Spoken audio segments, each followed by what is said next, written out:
This is the Vision 79 podcast, where my friend Sander and myself, Mason, discuss recent developments in our business and our personal growth. The name Vision 79 comes from our respective racing numbers. Sander's is 40, mine is 39, and we have a shared vision for success in our business and personal lives. Many successful people have started small, just like us, but very few of them have documented their early years. They often say they wish they had, and given we believe in learning lessons from others, we intend to be the first to document our journey from start to finish. Today is our 40th episode, and since 40 is also Sander's racing number, today's episode is going to be all about him. I'll be sort of interviewing him on his life progression up to today, what his life is in the present, and where he hopes to go in the future. We did something similar last episode 39 for my racing number, so this is a continuation of that. We'll be following largely the same format, but with slightly different questions. But first, we start every episode with a brief update on where we're at in our business and personal lives, so that when we look back on this in the future, we can kind of tell where we're at in our lives. What do you have for business this week? Business this week, I have about 30 products that I've sifted through, and I'm in the final selection product process for drop shipping. I think I did what? You talk about what kind of products? They're all cap product related. Cool. So area stuff. Yeah. I think I did a little bit of Forex and crypto earlier this week. Definitely did not do at the latter part of this week. I think I did a little bit earlier this past week. Other business stuff, I don't think so. In terms of life updates, I've quit Kratom.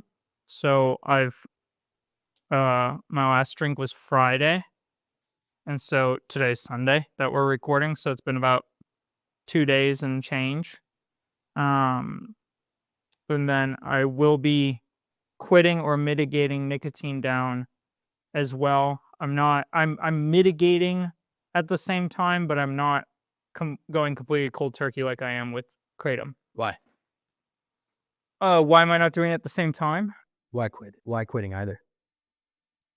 Because I don't see the benefits in Kratom anymore. Like, I don't feel any of the benefits anymore. I don't get like the euphoric benefits. I don't get the energy benefits. I just know I need it to maintain my lifestyle. Like, I know I need it in the morning to like keep myself going, but I don't like feel any benefit from it. Got it. No matter how much I drink. Tolerance. Yeah. And so, and there's other concerns too with kidney stuff and whatever. So I just kind of want to shy away from it, at least for the time being. It definitely, if I were to ever go back to it, it would be way more controlled than I have been in the past. But that I'm going away from. With nicotine, I'll probably have my occasional cigar, but I want to get away from the pouches just because it's too easy access. It's a lot of, and I'm kind of running into the same roadblock that I'm hit with nicotine, where it's like I don't really feel the effects of nicotine anymore. I just know I need them to maintain like my general state, and so I kind of want to shy away from that too. So that'll be another quit process, but I don't want to try both at the same time because I'm already going through like enough mental and physical pain trying to quit Kratom as it is. I think trying to do both at the same time would debilitate me to the point where I wouldn't be able to get anything done. Gotcha. So what's your quitting method? For what? Either. For Kratom, I just quit. I just woke up Friday and I was like, what the fuck am I doing and why? How much were you drinking like the day before? 3/4 of a gallon. A day? A day, yeah. Got it. Yeah. So you went from 3/4 of a gallon a day to 0 on Friday. Today's Sunday. Correct. Yep. Sure. Yeah. So I was just like, I just woke up and I was like, no, not today. And what about nicotine? Nicotine, I have to develop a plan. Because I'm doing a taper with nicotine. So plan's definitely the best route to go with a taper like that, because otherwise you just fall off your taper, you forget or whatever, and so I still have to develop the plan, but right now I'm just trying to hold back a little bit.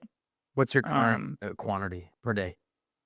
Currently I'm probably at about 15 pouches a day. And what strength pouches? 9 milligrams, so that would be 135 milligrams a day. It's a lot.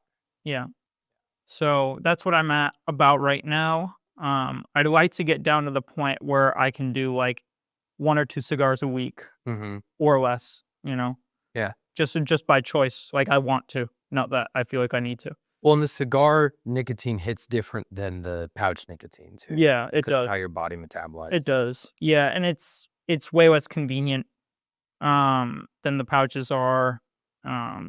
It goes into your system in a different way. It hits differently. Yeah. So there's a lot of differences for sure. It But is smoking, which sucks. That's worse than the gums. yeah, you're not inhaling it into your lungs though, so that's a benefit.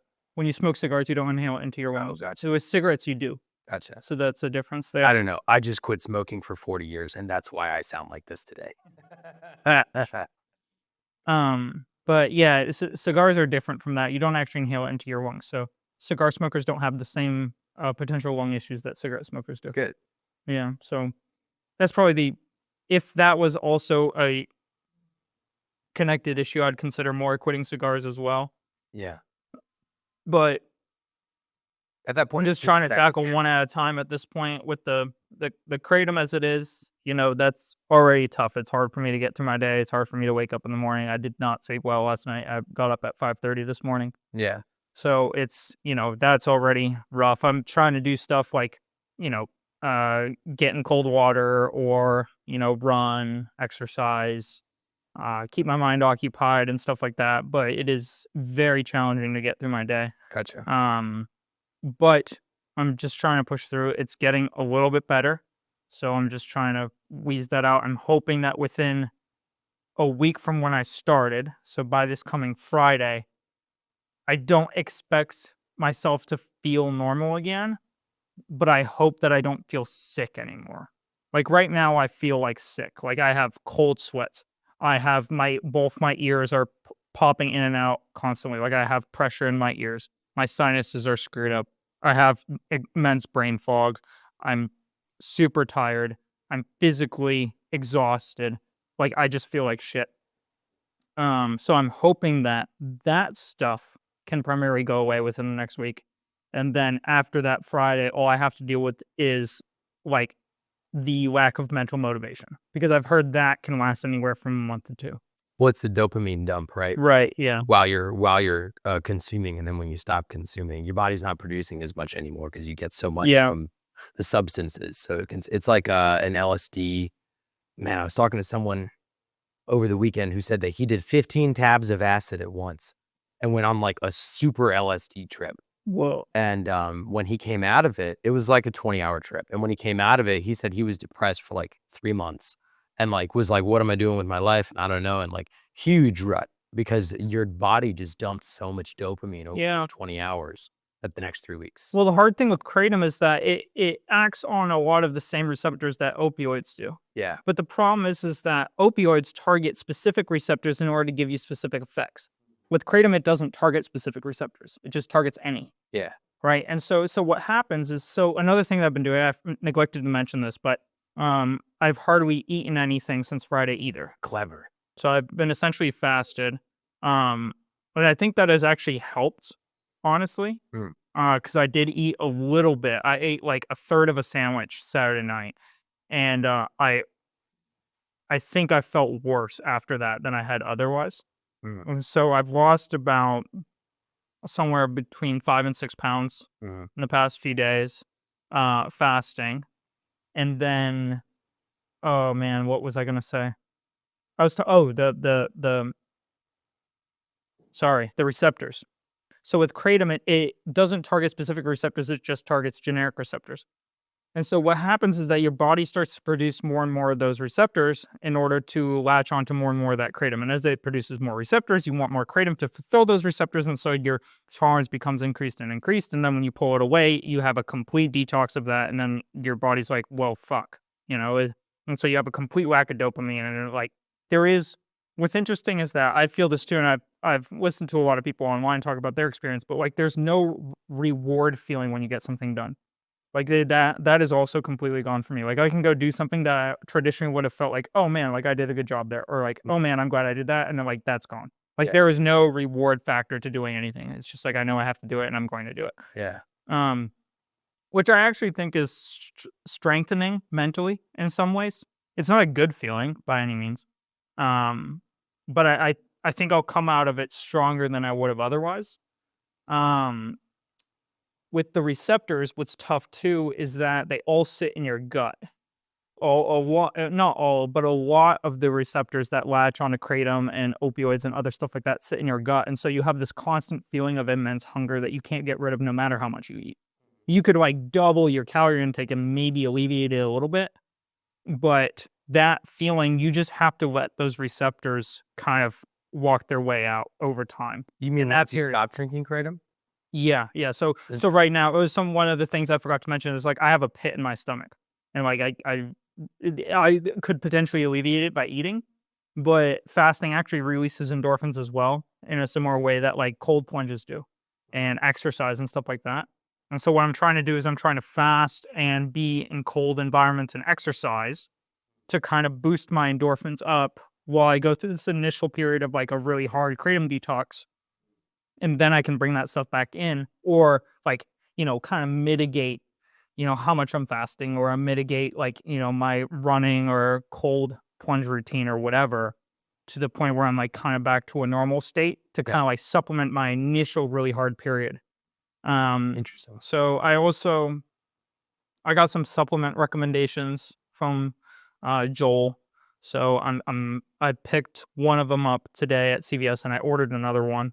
So I'm gonna try those as well, just to kind of help.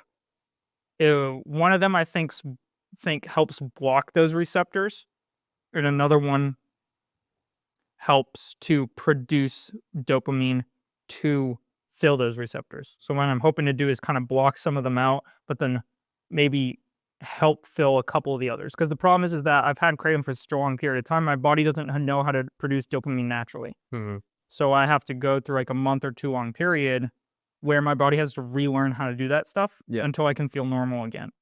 But I'm just hoping that at least like the cold sweats and like some of the mental fog and like the physical shit with my ear and sinuses and stuff like that can go away within the next week or at least mitigate within the next week. Because it's definitely rough. So why not taper kratom like you're tapering nicotine?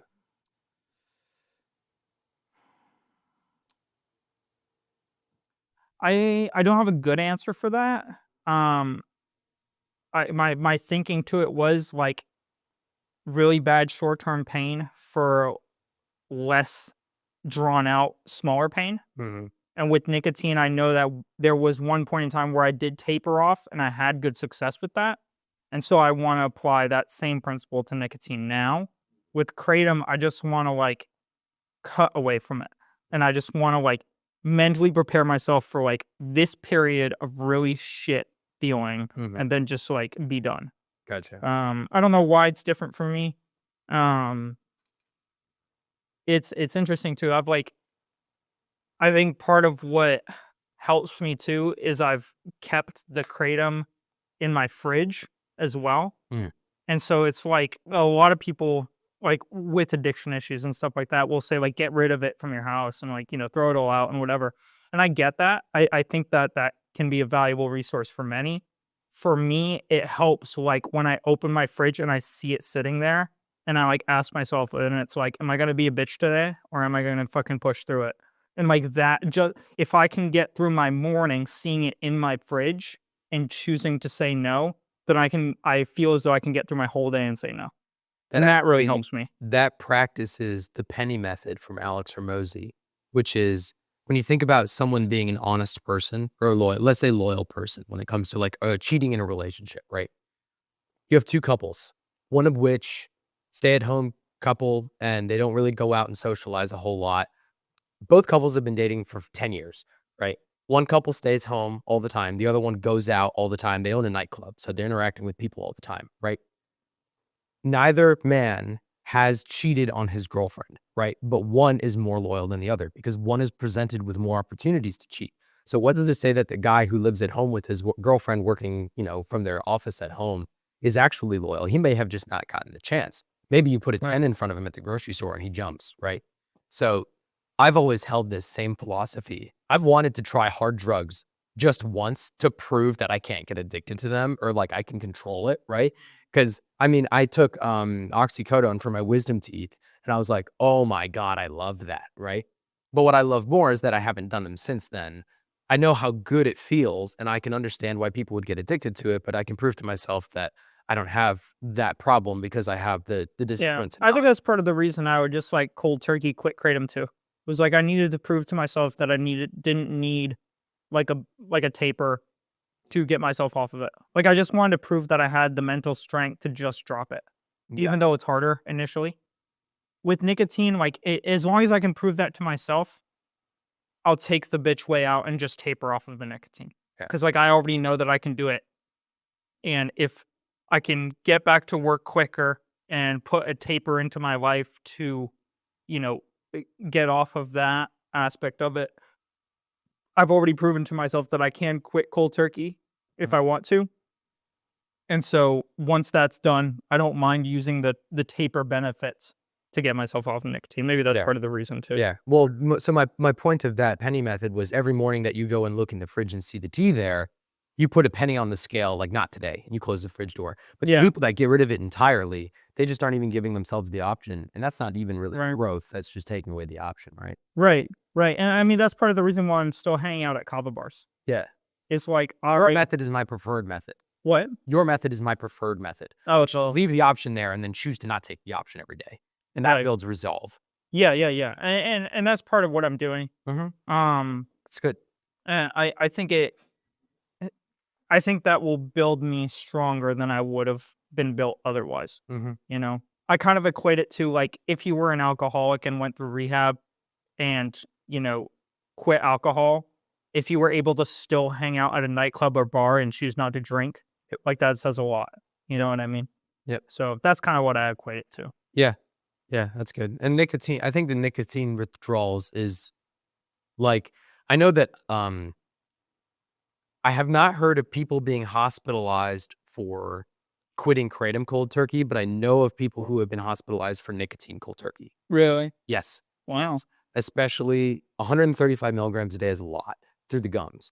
And going from that to zero, I don't know what it's called, but your body starts to shut its organs down. Oh, God.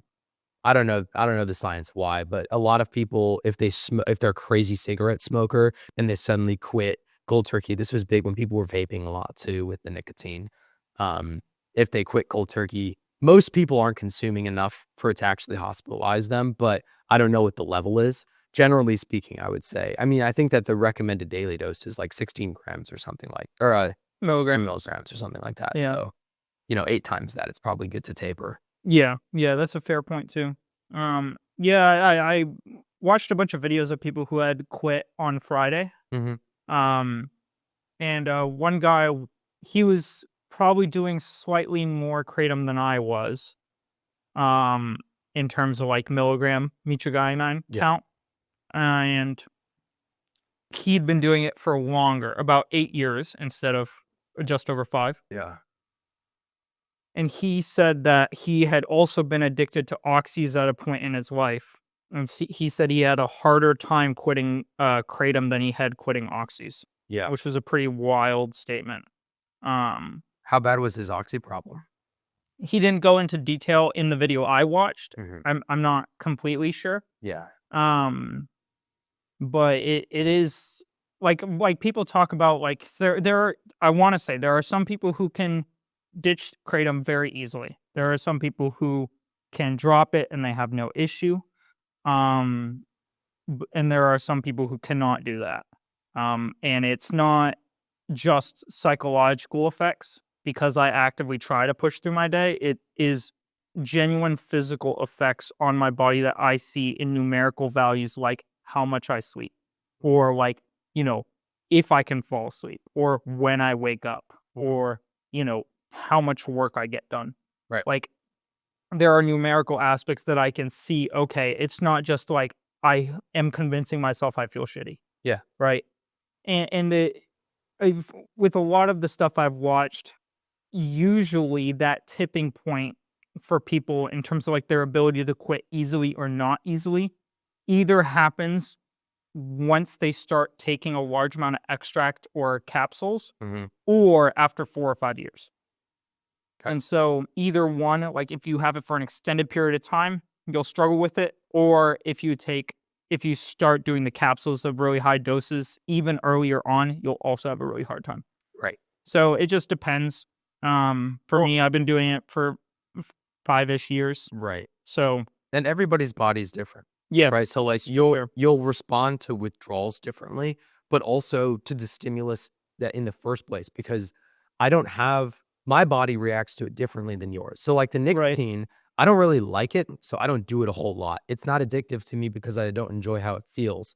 The kratom, I only have to drink like 24 or maybe 32 ounces a day to get the effects that I'm looking for. And then that's it. Like my tolerance doesn't build so rapidly. Whereas to other people, I don't know about yourself because you've been drinking it for a while, but after 2 months of drinking it, they're like, oh, dude, I need a full 24 ounce like right now to start feeling it. This was like maybe like 60% full when I got here. I've had maybe 20% of that.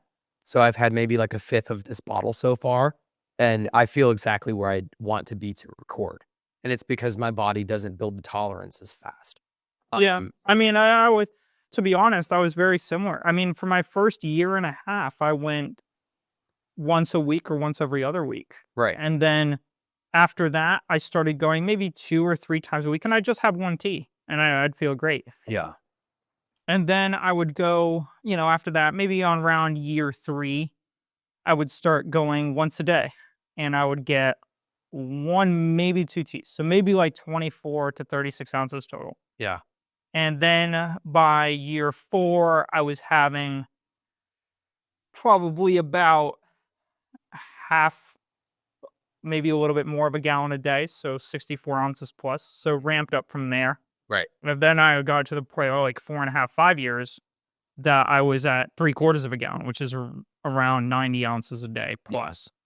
And so my first years, I started, not with a large intake at all. Mm-hmm. And it's like, for me, it was the difference between, I felt like a lobster that got thrown into cold water, then the temp got turned up on. Like, I didn't even realize it until it was too late. Yeah. Versus, like, if someone had thrown 50 ounces at me initially, I would have been like, oh, fuck. Then that would have been like me being the lobster getting thrown in boiling water. Right. You know what I mean? Right. But if looking back, it's wild how easily it creeps up on you and you don't even realize it, especially when your stress levels are high, like going through senior year of college. Like, I didn't even have a real data set for how much I was drinking. I don't even really know. Like, I'm kind of guessing when I say this on the podcast, just kind of estimating, because I really don't know how much I was drinking then. Mm-hmm. I just know that I had it frequently. Yeah. But you and I would go every day constantly. Yes, we would definitely go every day. At that point, I was going every day, but I don't know how much I was drinking really total. It's hard to say. Probably around half a gallon. I think you usually had a little more than me, and I think I would average it around 24 ounces a day. Yeah, yeah. I also was brewing my own tea occasionally, not all the time. Yeah. So I would estimate probably around half a gallon. Yeah. Maybe 60 ounces, something like that. Maybe less even.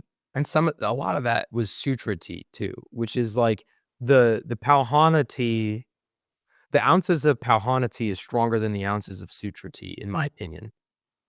So though the volume might have been slightly larger or even the same, I think that the quantity of nitric iodine was less at that point.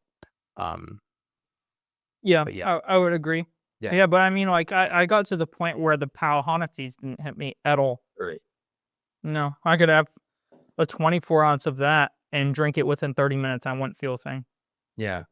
And I got close to that. For me, it was like, I got to that point and I realized that, like, I wasn't even feeling good anymore. Yeah. Like, I realized that I had about 15 minutes a day where I had a healthy balance between my nicotine and my kratom to feel good. Yeah. And, like, every single other aspect of my day, I was running at like maybe 80-85%. And once I got to that point, I was like, I'm trying to balance my body out with all of these different fucking chemicals that have all these different side effects that I'm not feeling like myself at all. And I'm probably not going to get back to feeling like myself unless I just fucking do the tough thing and quit. And so I just decided to just suffer for a little while, taper off the nicotine, cold turkey the kratom, and go that route. Do you remember the Wolf of Wall Street bit where he's talking about how he starts his morning with like cocaine to wake? Yes, yeah, that's how I'll out Quaaludes. I would go to the fridge and get kratom before I brush my teeth. Yeah. Like I would wake up and I would walk to the fridge. Yeah. Like and that's what happened to me Friday morning. I woke up and I walked immediately to the fridge and I got my tea and I started drinking my tea. And then I was like, what the fuck am I doing? Like, I haven't done fuck ass for shit all yet. And like instinctually, I immediately went to the fridge. And I was like, what am I doing? And it's funny because like I woke up Saturday morning and Sunday morning today, and instinctually I was like, oh, I'll go get my tea. And I was like, nope, don't get it. It's like instinctually, like I have to remember to not take tea with me, and I have to remember to not get tea from the fridge. Well, fairly though, that's habit from the past like 3 years, right? Yeah, Is that yeah. every morning? So it's not equal. It's not addiction. It's also equal parts routine, right? Like, if you sold your car tomorrow and you had to start riding your bike to work every morning, you'd look through your car keys. Right. Fair enough. Your car every day. Yeah. But in February, it was the week of the Daytona 24. In January, yeah. Was that? Man, I thought that Daytona was in February. In January, I had gotten to the point where I would sit down and drink a 24 and not start to feel anything until my next drink. And I was like, ooh, that feels like a high tolerance for me. I don't want to do that. It's too expensive and I don't want to be like dependent on it. So I wanted to do a cleanse. And at the same time, I asked you to do it with me the week of the Daytona. Yeah. And that week reset me. And the next week, I sat down to have my first 12 ounce and I was like, oh, this feels great. You know what wild is? I didn't have a single reset experience from that week. I went back to drinking the exact same amount I had always drank that day and the next day, and I still felt almost nothing from the kratom. Yeah, you're like it didn't reset yet. Not at all. Yeah, and that was 5 days of like pain. You were also drinking a lot more than me too, so it would take longer. Like, if I get to like the second or third step and I'm like, whoa, back up, I could probably get back down to the bottom in a week. But if you're halfway up the staircase and we stop and you go down 3 steps, you're still further along. Yeah. So hopefully this reset works. But hopefully, I'm ready for a week plus of this, and I'm ready for 1 to 2 months of not feeling like myself. Could you? So when you like quote unquote like woke up on Friday and you were like, what am I doing? Is that the first time you had thought that, or have you been cognizant of it for like a year or two before now? Like how long until you realized like, oh, I can't feel normal without having it? There were times when I realized it, and there were definitely people who asked me and made me question like, why are you drinking so much tea? Or like, why do you need it? And I think it was one of those things in the back of my mind where it's like, I'm already so far along, and this is like the worst time to quit because I'm trying to get this drop shipping thing off the ground. And like, I don't want to hinder myself in that. I don't want to screw up my schedule. I'm trying to get my feet on the ground. And like, I just made excuses for why I shouldn't do it now. And I woke up Friday and I just fucking like had some dog in me to fucking do this. And it was like, I thought to myself, I was like, there's no better time than now. And why am I letting myself go another day when I know it's bad for me? Right. And like, I was just like, I'm going to stop making excuses for myself. I'm going to choose to say no. I'm going to turn my life around. I'm going to feel normal as my normal self again. I don't want to be dependent on this stuff. I want to choose to drink it or to have it if I want it, but I don't want to feel as though I need it in order to get through my day. And so that on Friday, I was just like, it was kind of like a culmination and realization of like all the excuses I'd made for myself for why I can't do it now. And I just realized like there really is no better time than now. Additionally, something that kind of kicked me on Friday too was I went to get a health exam for work. And I sat down and she measured my blood pressure and I was 155/86. That's high. Very high. Very high. And so I remeasured it at the end of my session after an hour and I was still like 133/80, which is still high. With doctors? No, I wasn't nervous at all. Got it. And she was like, "Do you experience any chest pains, like anything like that?" I was like, "No." And after that, I was like, I wonder why. Like, I wonder why I have such high blood pressure. Because I'm not like super athletic, but I'm also not unfit. Like, I'm not fat. You know what I mean? Like, I can exercise if I want to. I try to, at least keep myself moderately healthy. Especially recently, I've changed my diet around and stuff like that. And so I was really sitting there thinking, and I'm like, I wonder if it's the volume of kratom and nicotine that I intake every single day that's just raising my blood pressure. And then I started researching that stuff, and I was like, just because of my blood pressure, no other factors, just because of my blood pressure being that high, I have over 2 times risk of cardiovascular disease. Yep. And I was like, and then I really thought, what the fuck am I doing? Mm-hmm. Like, then I really thought, like, holy shit. Like, my life is way too valuable to me to fucking kill myself over this shit. Right. So that was the decision I made that day. That really sucks about the blood pressure. And I had like a similar moment when I did the blood panel and got the cholesterol numbers back. But I was really frustrated because caffeine, nicotine, and kratom are the only 3 chemicals that like really I fuck around with. Kratom isn't really a chemical, but it still has euphoric effects. It still, screws around with your synapses and stuff like that. Yeah. But has no effect on cholesterol. Neither does caffeine or nicotine, and I don't really do a lot of nicotine. I do like a 3 milligram Zyn every 2 months, so like I don't count that at all. Right. I do a lot of caffeine, probably like I average probably 400 and Yeah. 450. It's interesting for me though, because I hardly do any. Like, I do have a Red Bull on me now, But that's only but you know me. Like, it's probably maybe 2 or 3 times a week. It's more Maybe you see me with a Red Bull. Like, maybe. right. You know. Also doesn't impact cholesterol. And I'm also just trying to drink something with some fucking flavor in it because I'm sick and tired of drinking fucking water all the time. Yeah. I asked for lemon in my water yesterday Yeah. because it was just like, man, after you Oral go away from the tea, it's like everything just tastes like dog shit in comparison to that. Have you tried Element? Yeah, I have some at home. Yeah. Yeah, I fucking love that shit. Yeah, it's good. It's I've good. been I drinking like that a lot. I have that, and I have I've been taking vitamin C, vitamin D, Alpha Brain, which I took 1 in the morning today and 1 just before this podcast. Yeah. To help me push through. And then I think it's called Selenium. It's like an overall supplement that helps with your overall health and as well helps lower blood pressure. I was confusing that with the crypto coin Solana. No, not that. I don't have any of that, sadly. Yeah. But I took that on Friday when my blood pressure was high. Yeah. And I also ordered a at-home blood pressure checker because I want to make sure that it wasn't anything to do with that environment. I wasn't stressed out about something else. Like, I want to know what is my resting blood pressure when I'm just chilling at home. Yeah. I would recommend. I can send you the doctor that we're seeing's information if you want. Yeah, sure. He's super blunt and really straightforward and doesn't fuck around, and that is exactly what I vibe with. And when I went back, I had another checkup this past week. To talk about my lab results. And so she came in the room and she was like, "Hi, Mason." And I was like, "Hi, how are you?" And she was like, "You have high ass cholesterol." And I was like, "All right," straight into it. She was like, "Honestly, if you were in your 50s, the answer would be statins immediately, but you're 24 and that's retarded. I'm not putting you on statins." And I was like, I like this lady because she doesn't want to go straight to drugs. And so we talked about a couple different things. You know what's wild about doctors too? Doctors are actually allowed to use tax dollars to write a medical letter of necessity for exercise and diet. That's awesome. So by law, doctors are allowed, and I would say encouraged. Not most doctors are not encouraged. Yeah. But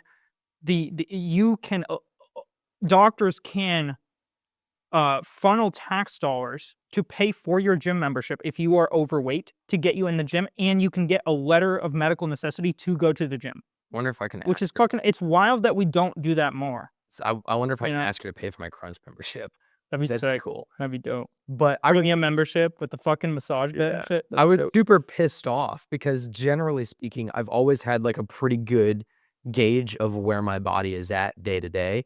And I got that from rowing because when you wake up on race day, I mean, you play with these variables in your life to optimize your races every day. So much so to the point that like I can understand how I'll feel 3 days from now based on how I slept last night. And so with the amount of caffeine that I drink, every day I'm reminded, oh, I'm not sleeping enough because I need this caffeine, and this caffeine is going to make me this much less hungry, which is going to give me these headaches, whatever. Yeah.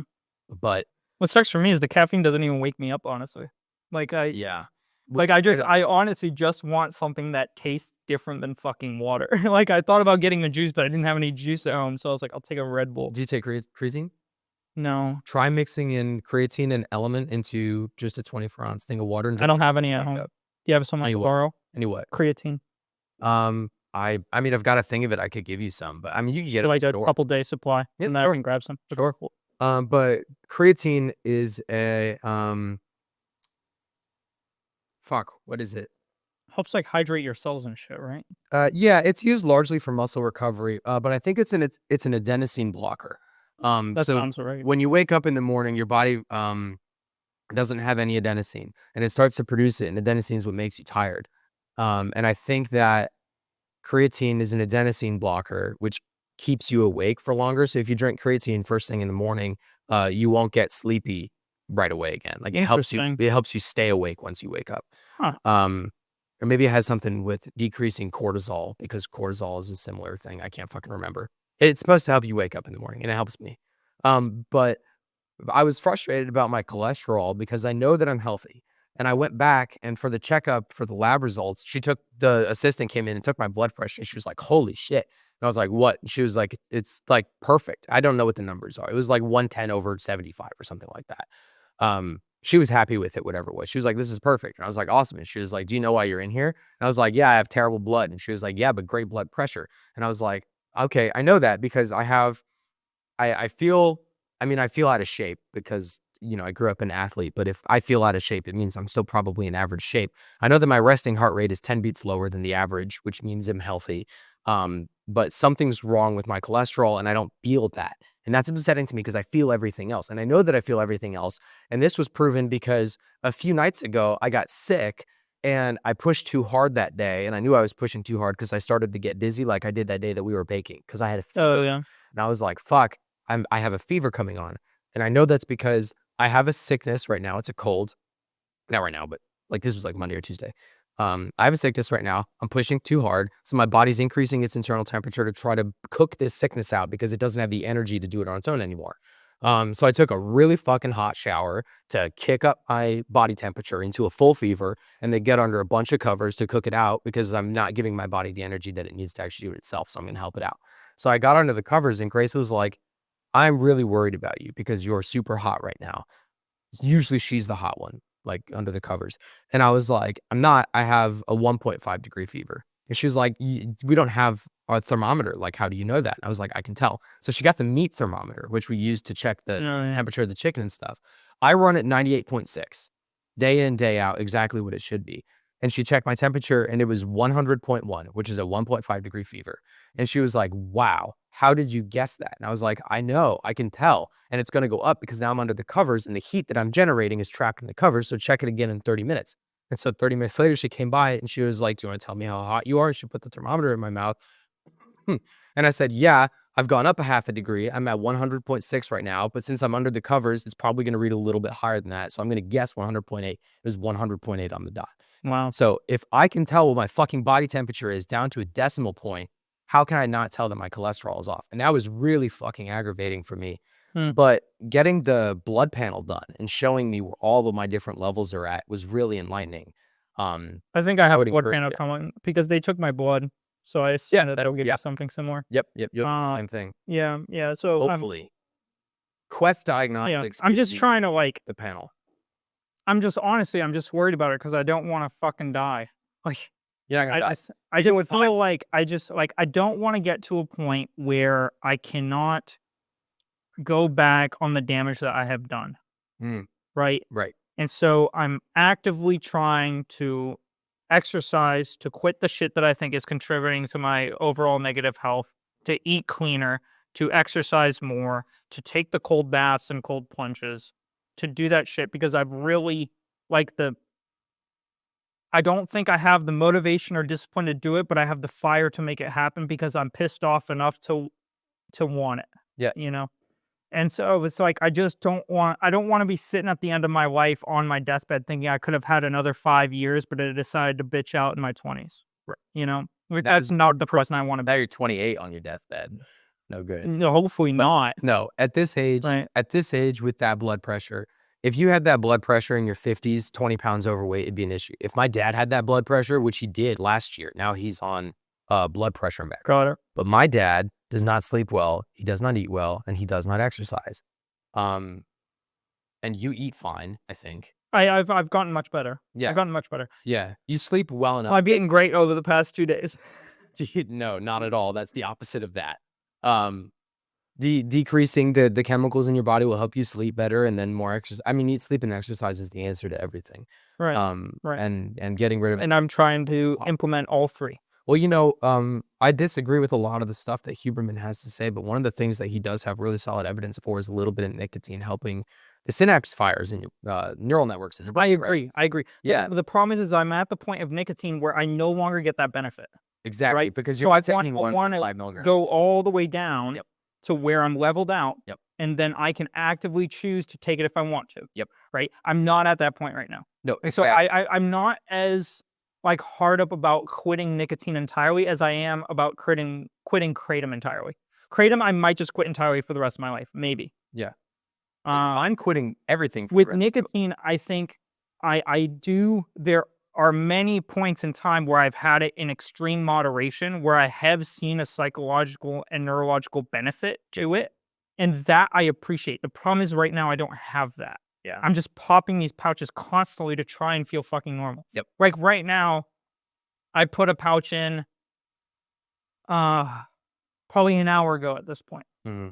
And at this point, I probably would have already gone through 2-ish pouches. Yeah. You know, it'd be really cool. Go back through our old episodes and watch how many you put in. I think it's about 3 per podcast, and it's about 3 hours. So it's like 1 an hour. Yeah. So about 15 per day is probably about right. Yeah.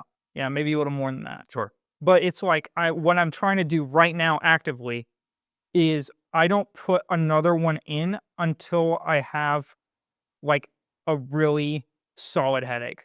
Like until I feel like fucking ass, then I'll put another one in. And what I'm hoping happens is that the period of time until I feel like ass becomes longer and longer. Mm-hmm. And I get to the point where it's like 1 or 2 a day. And then I can kind of just cut it out. Right? Because right now, it's like I start feeling like ass after an hour and a half. And so it's like, okay, I need another one. I'm hoping that like maybe by tomorrow will be like an hour and 40 minutes. And then the next day, an hour and 50 minutes. And then I can keep working that by 10-minute increments, hopefully, until I get to the point where it's like, I don't really need it today, but I kind of want it today. Or like, I don't really want it today. I'll just leave it, right? And it's like, I think about it. It's like, I go to sleep and I sleep for 8 hours. I don't have any then. And it's not like I feel absolutely awful in the morning, right? Right. And so what I think I'm also going to try and implement is taper off throughout my days. Like if I feel like I need 1 an hour in the morning, like if I have one at 8 a.m. and then 1 at 9 a.m., like, okay, but then you're going to have 1 at 10:15 and then you're going to have 1 at 11:45 and then taper off throughout my day until I get to bed because thank God, I've always slept like a baby no matter what. It doesn't fucking matter.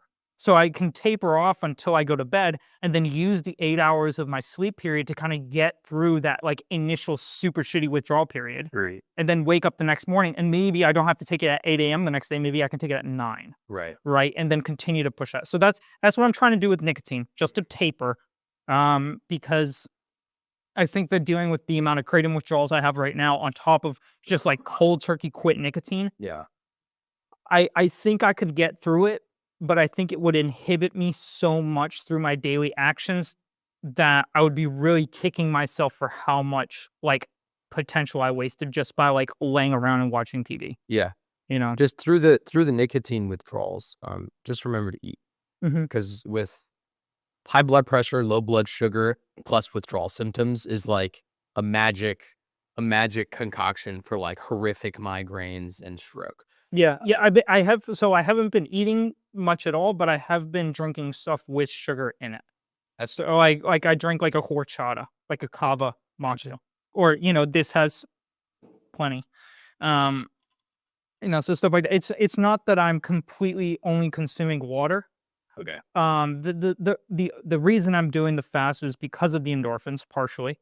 But also because when you quit kratom, you have a lot of gut issues because a lot of those receptors live in your gut, and that's why you have that pit in your stomach. And so a lot of people have really bad gut issues. Yeah. And so I'm trying to get through that first stage without the kratom and kind of I'm hoping that by eating less, those receptors will die off quicker, or kind of my body will figure out how to produce the dopamine it needs quicker. Yeah. And so I could kind of like push through it. Oh, maybe a little bit harder initially, but long term it will be easier. That's kind of what I'm hoping. I don't know if that will be true or not. I guess we'll find out. But That's funny. I don't get those endorphins from fasting. It doesn't do it for me. every time I've done a 3-day fast, days 2 and 3, I'm like, wow, I feel good. That's good. Yeah. I don't have that. Different bodies. Yeah. Is that all your business and life updates? But yeah, plenty of them. Okay. How about you? Mine are way shorter. So I'm pivoting in business. I'm going to talk first. I'm pivoting in several different capacities here. The first is in my career. I'm going to switch from engineering to real estate. Okay. Because the output equals the input. So right now, if I put in the minimal effort every day at work, then I'll get a promotion, which is what's happened. And if I put the maximum in, I get a promotion, which is what's happened. And that's really understimulating to me. But I can also live an active lifestyle. So like Grace wakes up in the morning when I do, but she like works at home or drives to Starbucks and works like in the sunlight. And right now, the classified space that I work in doesn't have windows. So like I work inside all the time. And my blood work came back as being super, super deficient in vitamin D. So now I have to supplement it. And I really fucking hate that because my body has been on top of producing vitamin D my entire life. But I've also spent a large chunk of it being outside with no clothes on rowing. Like every morning for sunrise, I was out on the water wearing this much spandex and everything else was open to the sun. And then every evening at sunset, the same thing. So my body's probably really pissed at me right now because it's not getting any stimulus to produce vitamin D. So I'm going to supplement it until I can quit. But I'm also going to learn how to sell, which I'm not really learning in engineering. It's got more flexible hours, which will allow me more time to work on a business. And it's got higher earning potential. I talked to someone who we know who does real estate. And they said that a few years ago, this was at peak housing market. They worked roughly 20 hours a week and made $450,000 in 1 year. Wow. So if I work, a full 40-hour week and can make half that, I'm happy with that. Right. Over twice what I make now at True. engineering. True. And I get to learn about real estate, which is my preferred investing strategy when compared to stocks and bonds. I've always been interested in real estate, but the best way to learn is to do. So I think that everything is better for me in real estate than in engineering. I value what I got out of engineering. I know how to build efficient systems now. And I know a little bit more about the DoD, and I got to help our veterans, which I'm proud of, but I want to pivot to real estate. So I'm signing up for the online course this week, and then I'm going to take it and finish it over winter break and then sign on with the brokerage and start selling in the new year. Hopefully by then, Cool. Grace is making enough money that I can quit and do real estate full time. So your goal is to quit within a year. Quit what? Your current job. I would like to quit my current job in January. Okay. Can you tell me the timeline? I Yeah. don't think I completely got it. So I'm signing up to do an online course today, Okay. and I'm going to take the online course probably into winter break, where I'll then Okay. take the exam over winter break. I have like a month off for winter break. So I'll take the exam to get my license, and then I'll sign on to a brokerage, likely the one Grace is working with, so that we can work as like a power couple, right? Sure. Statistically, power couple realtor programs do better than solo realtors, because they like the customers usually like the like family aspect couples. Fair enough. But also I've seen the people that actually Everett's mom, Ellis, is who Grace works with, and she's really awesome. So I'll probably sign on with them and start working with them in January.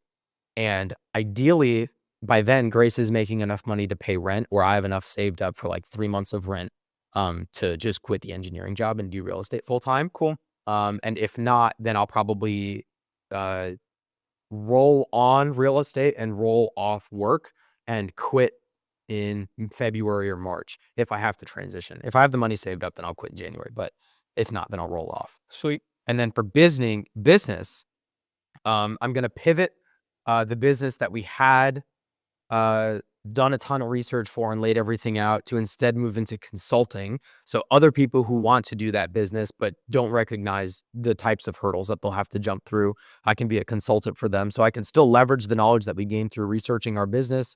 It's a decrease in time commitment and decrease in risk.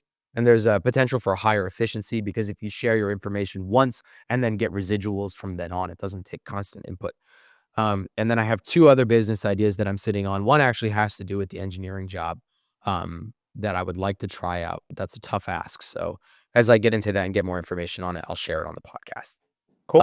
And then the life update isn't much. I had Thanksgiving dinner with Grace's family, which was awesome. Oh yeah, it was Thanksgiving. Yeah, way better than my parents' Thanksgivings because there's always arguments and shit. But my parents are going through a divorce right now. Is that official? Not official. They're in counseling. But I've sat down with my dad and I've sat down with my mom, and my mom just doesn't want to come clean about anything. I literally had this. We went through this deal where she tried to like funnel money that was set aside for education that I didn't need to me, and like had me buy textbooks online and then quick return them so I could keep the money. And eventually my dad found out, and so I had to pay him back for the textbooks. But my mom never came clean about it. It's like my dad has the evidence, and he's like, "You did this behind my back, see?" And she's like, "Wasn't me." Yeah. So now they're going to mediation, and both of them are like, "I would like to fix things." And so when I sit down with my dad, he's like, "I just don't know what to do because I have this like undeniable evidence, and she just won't admit to it, and I can't trust that." And I was like, "I understand that." And then I sit down with my mom, and I'm like, "Listen, mediation is about coming clean and building trust. You have to admit this." And she was like, "I didn't do it." And I was like, "I was a part of it. You literally did." And she was like, "Oh, well, not like, okay, yeah, that happened, but it was warranted." And I was like, "You can't say it didn't happen and then that it did happen, but it was warranted. Like, that's diluted." Yeah. But also, she was like, "How was Thanksgiving with Grace's family?" I was like, "It was awesome. There were no arguments." She was like, "Our family doesn't have arguments." And I was like, "Yeah, we do every year." Last year, my cousin for Christmas came over. They started talking about identity politics, and she got so pissed. She left. She picked up the gift that she had brought for like the white elephant and left. She got so pissed. And I was like, "There's always arguments at our family dinners." So the delusion there is concerning, but yeah, I think that's the direction that it's going to go, especially if my mom doesn't start to act constructive. But Damn. you've been to my family events before. You've fucking lived with us for like 6 months. For 2, but yeah. 2, yeah. There are arguments happen, right? Oh yeah, yeah, for sure. Don't tell my mom. She doesn't know. They don't exist. I had dinner with her last night, and I stressed to her, I was like, "This is really important for you to come clean and take this opportunity." It's it's such a waste of everyone's time and money to take on mediation, which is meant to be constructive, and then just lie your way through it. Don't do it. And I told her that it's important for her to come clean about this, and if she doesn't, then I will, and I'll tell my dad everything. And then he can bring it up in mediation and catch her out, which I really don't want him to have to do. I want my mom to be the one to do it, but I am not. I am a product of both of my parents, and I want that product to be one that values the truth over anything else. So if that's what's got to happen, that's what's got to happen. Not excited for it, but my mom is starting to recognize, she's not living with my dad right now. She's starting to recognize that life on her own is really difficult. She can't get an interview anywhere because the last 20 years she hasn't worked. She's been a stay-at-home mom. So her resume is like all volunteer work, but also she's 53. So a lot of companies are like, "Oh, she's going to hire on, get a retirement plan, and then immediately leave, like retire." So it's not an investment. So it's tough to even get an interview. So I'm hoping that she recognizes that life is lonely and difficult on your own, and it's better to just, heal wounds and move on. So that's my hope. That's my sincere hope. But we're in. Are you ready to get started? Yeah. This is a similar format to what we did last week, where we're going to talk about where you were, how you grew up, where you are today, and where you hope to go in the future. And then at the end, we have a similar game to that last week. We'll leave that as a surprise for both of the listeners. This is going to be a long one. So our first segment I have titled as Where Were You? And I'd like to know where you grew up, what life was like there. So I grew up in a variety of places, honestly.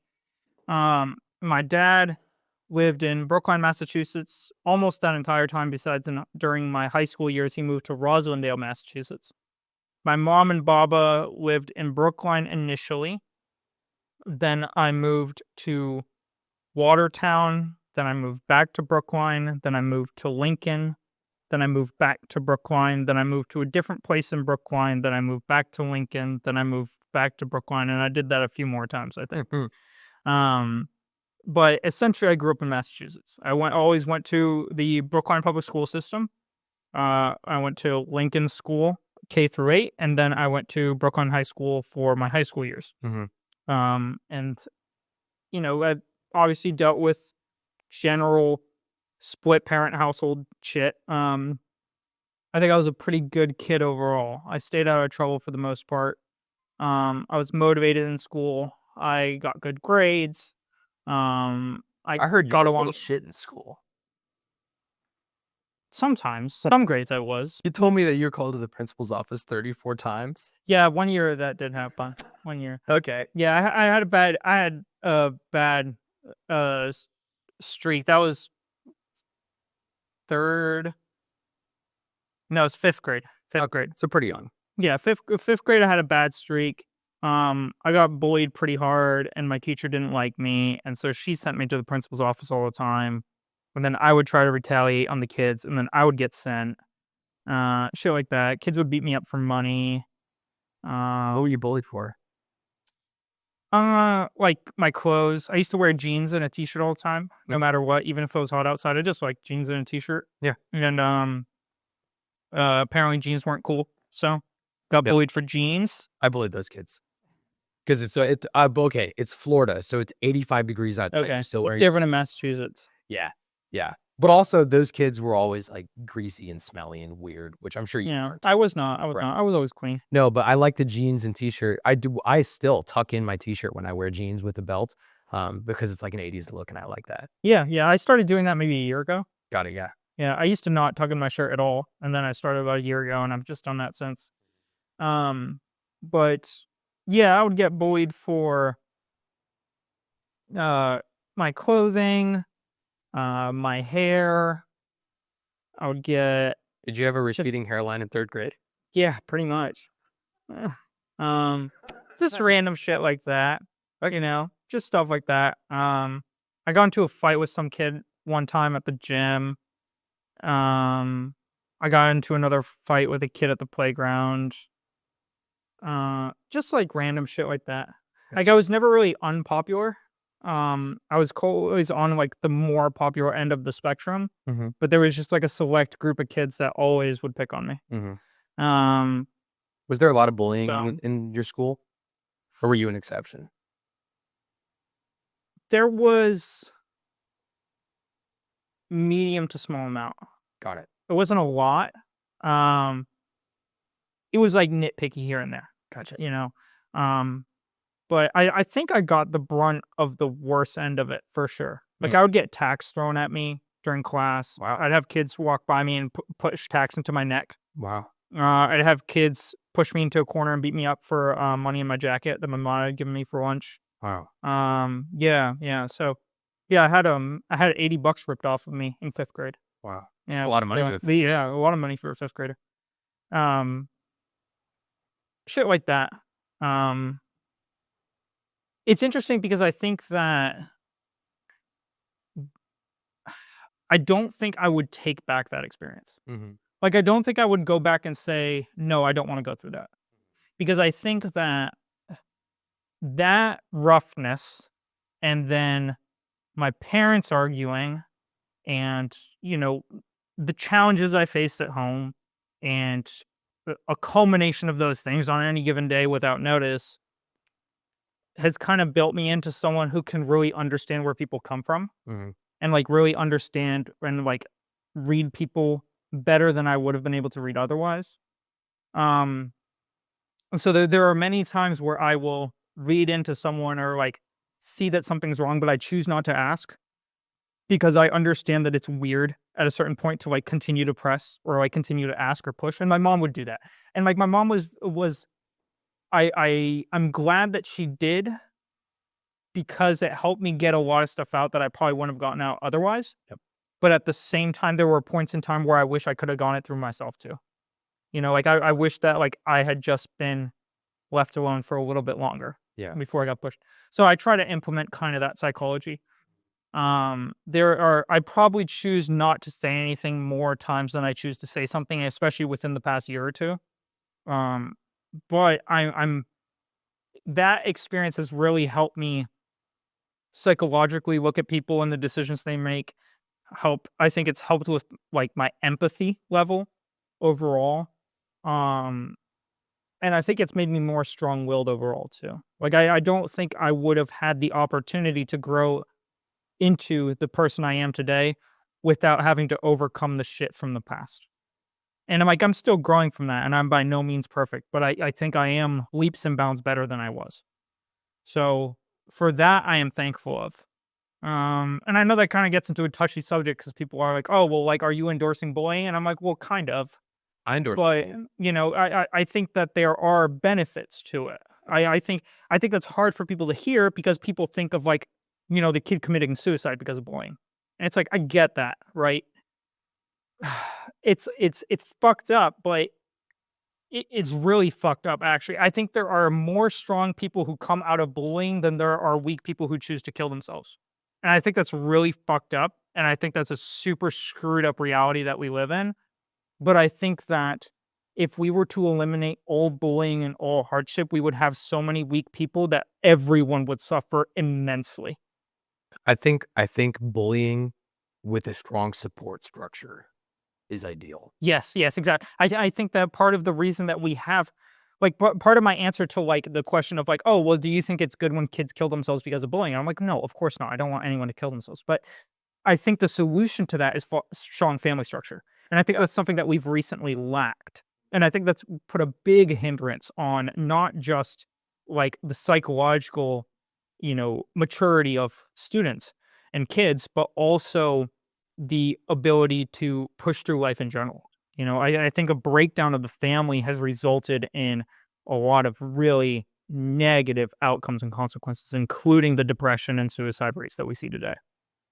But you didn't have that strong family structure and you were bullied. So you had the bullying without the structure and you still think you got a lot out of that. Yeah. I mean, I think the opportunity is there. I'm very thankful for the fact that I think by default, I tried to look at the opportunity I had rather than the weight that was pressing down on me. I think a lot of kids I grew up with really looked at the weight that was pressing down on them in their lives, and they used that as a reason for why they couldn't do better. And like I was always very competitive. I was always a very sore loser. I did not like to underachieve in any way. Right. And I think that was to my benefit, despite the amount of times that I walked out frustrated during board games at 8 years old. I think that I would rather have gone through that frustrating experience and known I had the drive in me to do better than to have not cared about the board games in the first place. Right. And so I think I got very fortunate in that way. Now, I did have I had a very good mom and I had a very good dad. And I had other family members that were very positive contributors to my life and my upbringing. There were definitely challenges I faced with both, in different ways, and there were obstacles that I had to face that I think most children did not have to face, especially if they grew up in a two-parent household. Right. Not to say that it's impossible for you to face it as in a two-parent household, but I think that with your parents separated, there comes a set of circumstances that by default happen. Those circumstances can also happen if your parents live together in the same household, but by default they exist, or for most people I've met, they exist when parents are separated. Right. And so, um, I definitely had some hardship there, but I've always had the drive to do better. I've always had the drive to push myself. I've always had the drive to achieve. I've always had the drive to make happen. There were periods of my life where I felt as though I could skate by doing less, and there were periods of time that I did, but there was always an awakening shortly after that period of time where I was like, "What am I doing and why?" And so I've always had that, and the older I've gotten, the more I've learned to just not skate by at all, and just to always push, and to always persevere. And so I think I'm close to the point now where I don't really skate by anything or much of anything. I really do try to push through what I have in the task at hand, and to not just do what I think is necessary by the standards of the people around me, but I do what is necessary by the standards I set to myself. That's part of the reason I leave the kratom in the fridge. Because most people would assume, oh, Sander goes home and he drinks kratom out of his jug and he's lying about, quitting. I'm like, that's fine. Like, people can think that. I don't care. Like, I want to be able to prove to myself, because I am the one that matters, that when I wake up in the morning, I fucking look at that gallon and I choose not to drink out of it. Like, Right. I make that choice, and I don't need to prove to anyone that I don't drink out of it besides myself. Right? If I was doing it for other people, I probably would have thrown all that stuff out by now, because I wanted to prove to other people that I could do it without that stuff. Right. And the only way I prove that I do it without that stuff is to show them that I don't have access to it. Right. But that's not my point. Like, I want to build a stronger me by showing that I can readily access it when no one's even looking. Like, I can access it anytime I want when no one is looking and there is no accountability for it. I could just take a little drink when I get home. No one's going to know. Right. No one. I could sit here and lie, but I don't. Right? And that's the person I want to prove to myself that I am. That's Alex Hormozzi's, but I'll know. Right. Exactly. And that's something that's really ingrained in me over the years. There was an aspect of me that had it when I was younger, but it definitely wasn't a fundamental aspect of how I lived my life. Mm-hmm. I think one of the reasons that I like bullying is because it teaches you from a young age that other people are going to think whatever they want to think about you, regardless of what you say, do, or show them. And that you need to not put other people's perception of you in higher regard than your own. Yeah. And I think that's why.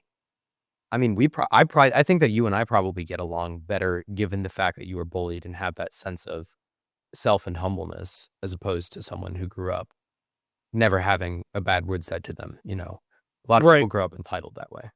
Yeah. I mean, I think there was a lot of people pleasing in the earlier part of my life. But I think that bullying gave me the avenue to at least see later on in my life that I didn't have to take other people's word as gold. Right. And so I'm thankful for it in that aspect of it. Mm-hmm. And I think, like you said earlier, I think a big solution to a lot of the suicide and depression rates we see today is a stronger family structure.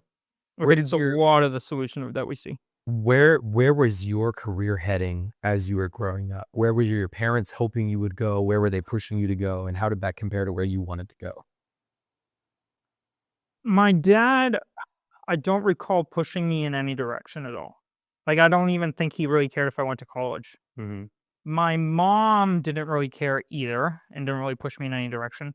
My baba wanted me to become a doctor, but my mom suppressed my baba's opinion to let me do what I wanted to do. Good. So I really got almost no input as a kid about where to go. So what did you choose? I wanted to be a racing driver. So, Choice. yes, good choice. So originally, actually, I was interested in being a pilot, like when I was really young. And then I was always into cars, but I realized that cars and karting specifically were more attainable than I initially thought they were. For some reason, I thought being a pilot was more attainable than go-karting.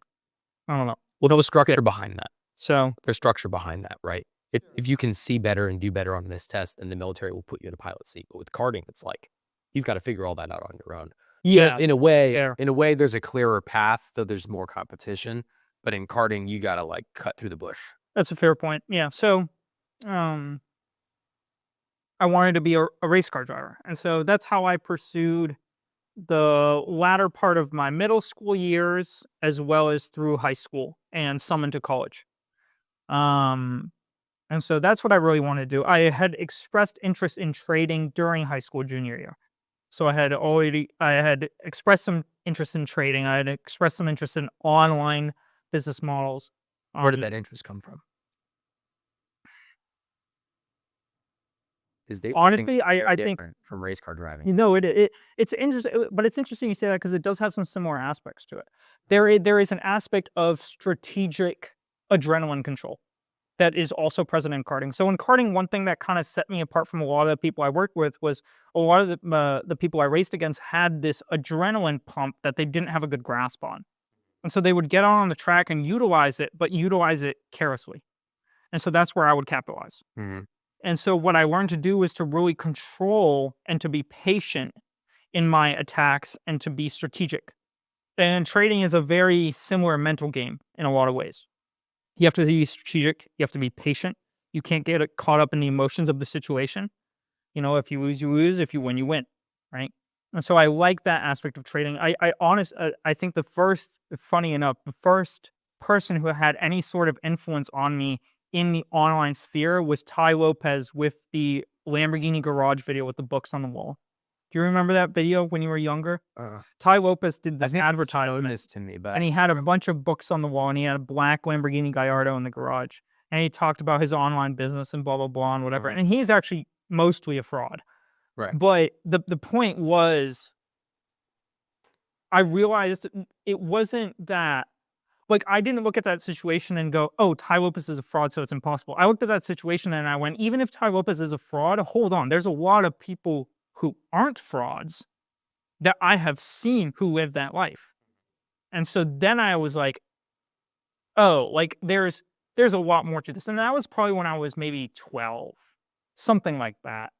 And I got interested in fancy cars before that, but for me, a fancy attainable car at maybe 10 years old was like 10 grand or 20 grand, right? It's a fancy car for a 10-year-old. Right, for a 10-year-old, right. So my bar was, although high in comparison to where I was, low in respect to what is actually achievable. Right. And so I really got interested into the online sphere probably when I was about 13, 14. And then I did the trading seminar when I was 16, 17.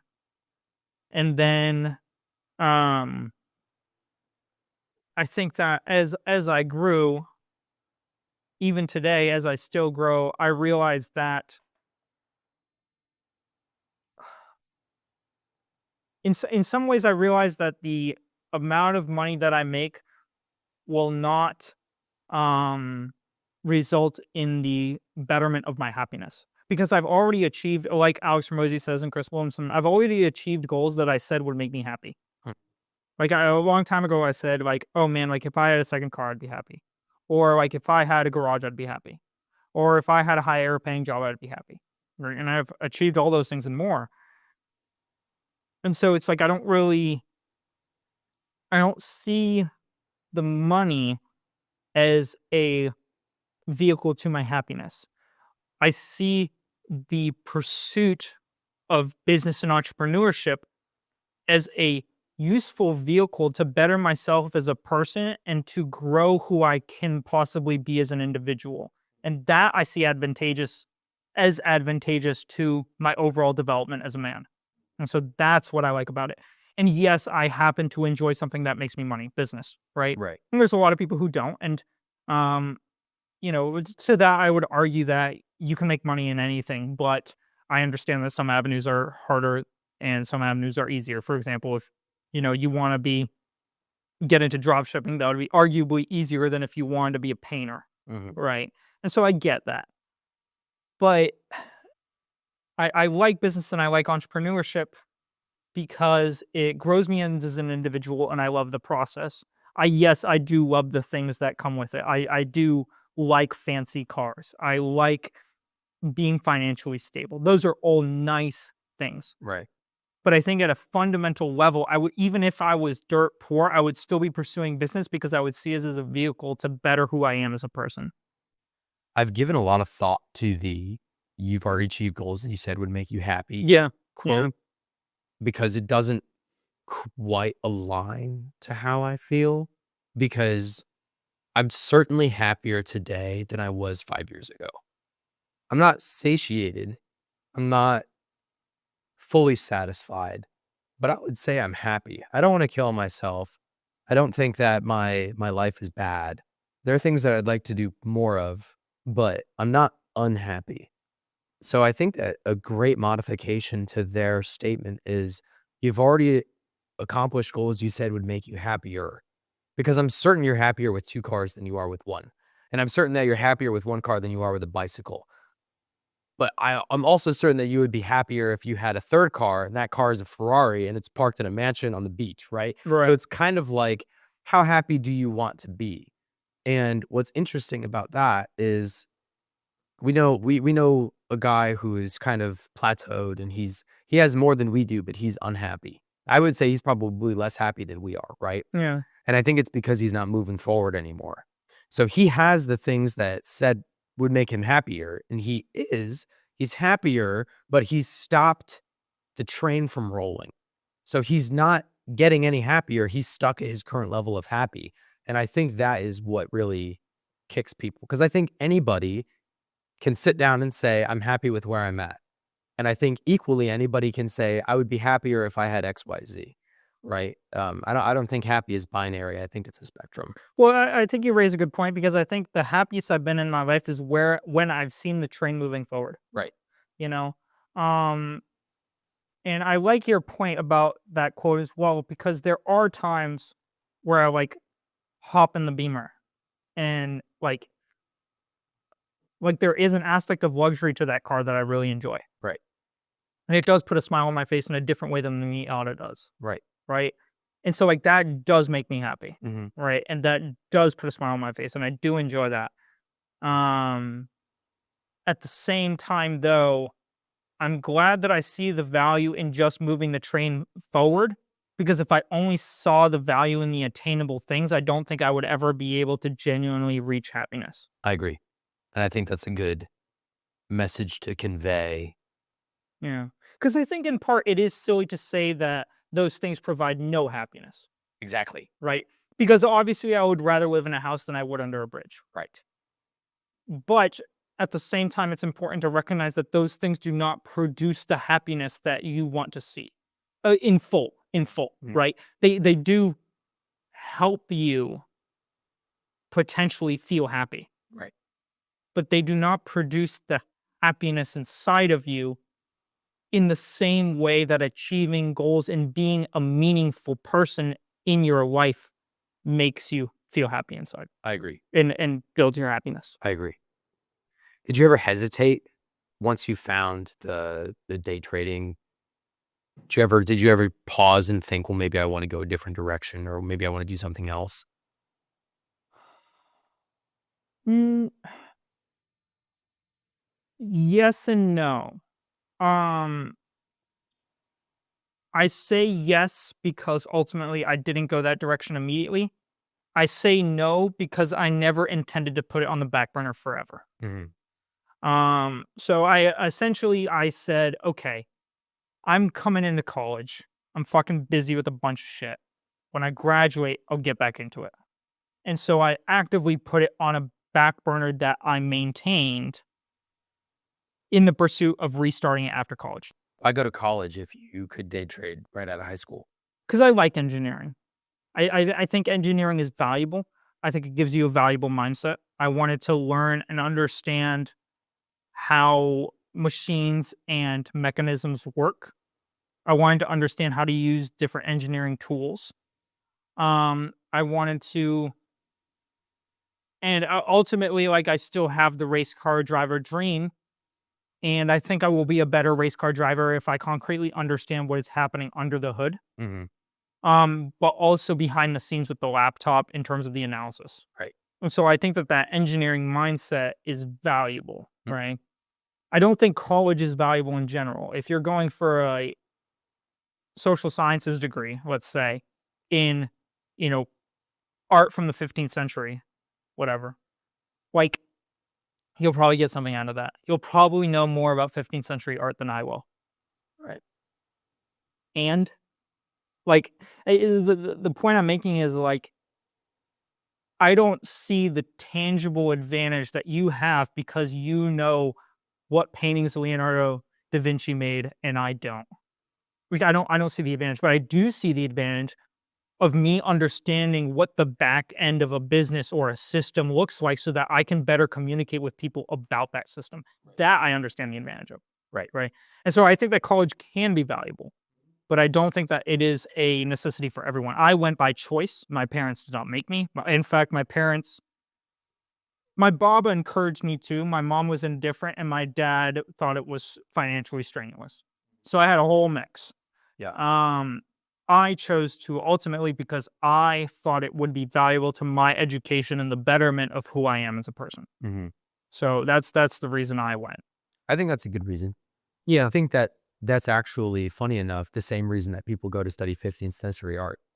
Because they're the type of person that they want to be. The difference Right. is they don't convert into high-paying jobs and they can't pay off their students. Well, I also think that you don't really learn, like I don't know. At least I personally don't see how you learn the fundamentals of how, stuff like business or entrepreneurship or self-growth. Like, you don't learn the fundamentals of those things by studying art. But I do see how you can learn engineering and apply an engineering mindset to better all of those things in your life. Like, I see that connection. I don't see it with art. Right, because you don't get that degree. Like, the reason they're getting that degree isn't to go into business and system analysis and stuff like that, which is the reason for an engineering degree. An engineering can go to help your ultimate goal of day trading in business. Yeah. But their ultimate goal isn't day trading in business. It's studying 15th century art. Yeah, I mean, maybe if I was like, well, if my goal is to be an artist, I'm sure I would find immense value in that. Yeah, right.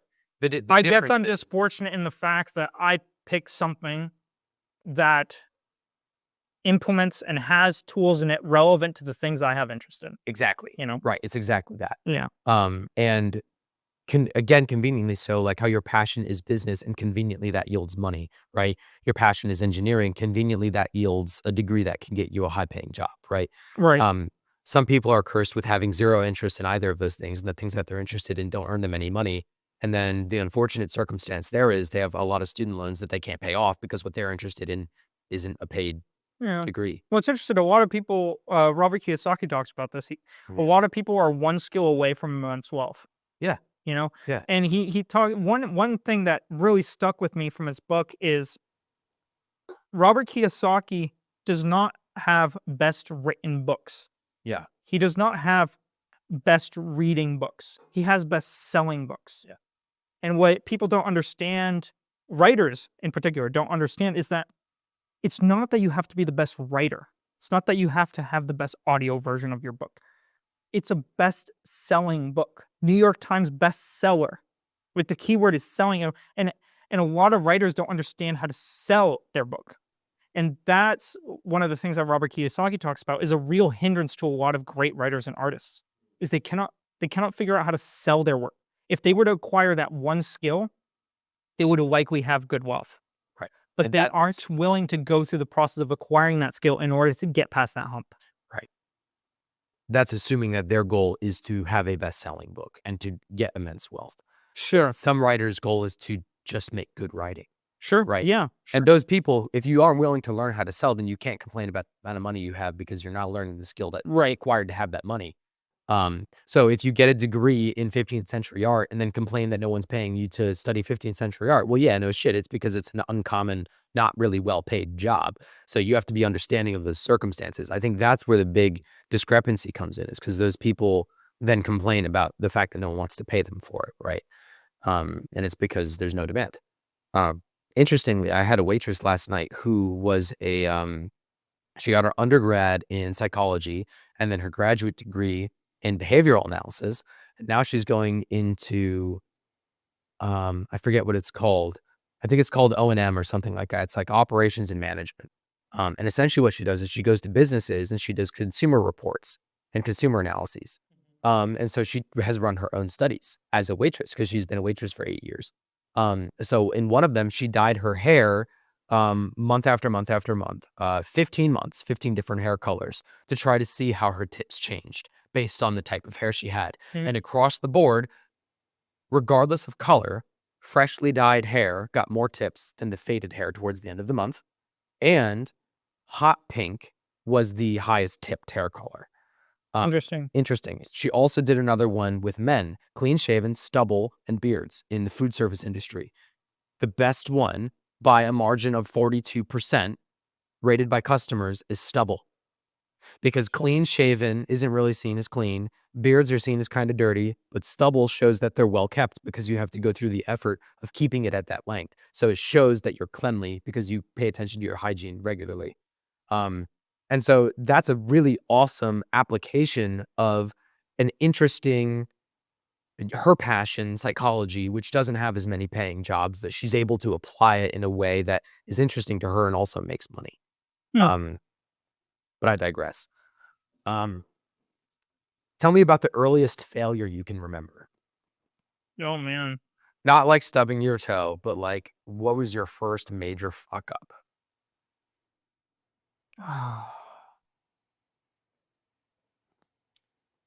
I definitely screwed up a good amount in middle school. I would I would very consistently lie to my parents. And frequently I'd get away with that, and frequently I would not get away with that. Um What would you lie about?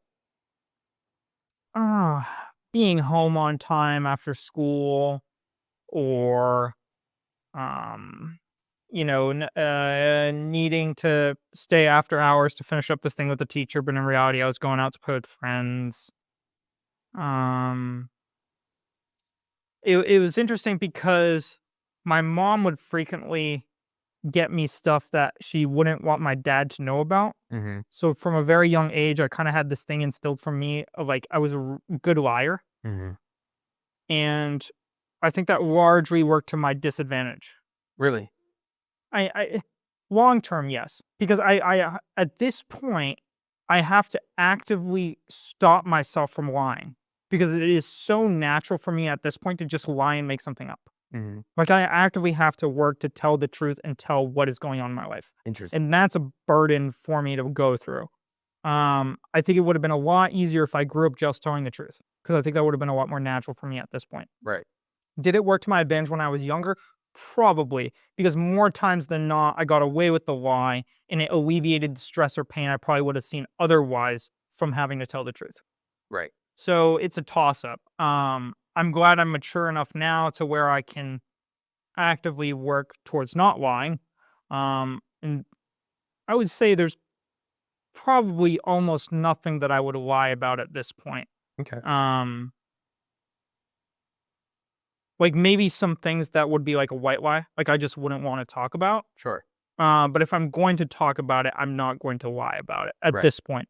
But that's an active thing I had to work on. It's hard for me to pinpoint my first big failure. It's easier for me to pinpoint a culmination of failures that speak to a major failure I identified in myself. Okay. And that was an early identification of that self failure. So I had a I was a pathological liar when it came to a lot of different stuff regarding school or friends or what I had at my mom's house versus what I had at my dad's house versus what this person said or that person said. Right. I was um very I took what other people said about me very critically and very personally. And obviously other people are have a lot of faults in how they convey themselves and um, what they see about you versus what the truth is about you and stuff like that. But I took it very personally. I took it as fact. And I also would constantly see the negative in how I was performing rather than the positive of what I was working towards. So I had a culmination of not being able to trust myself because I constantly lied to others. I wasn't able to self-reflect because I was always reflecting by looking in someone else's mirror. And sorry, the last one was I what was the last one I said? Do you I can't remember? remember. It was taking what other people have to say about you to be truth. Yeah, that was the second one. Being really hard on myself, being really negative. And because I was being really negative on myself, The first two, with the distrust in myself, Mm-hmm. the leaning on other people, and then also the self-negative mindset.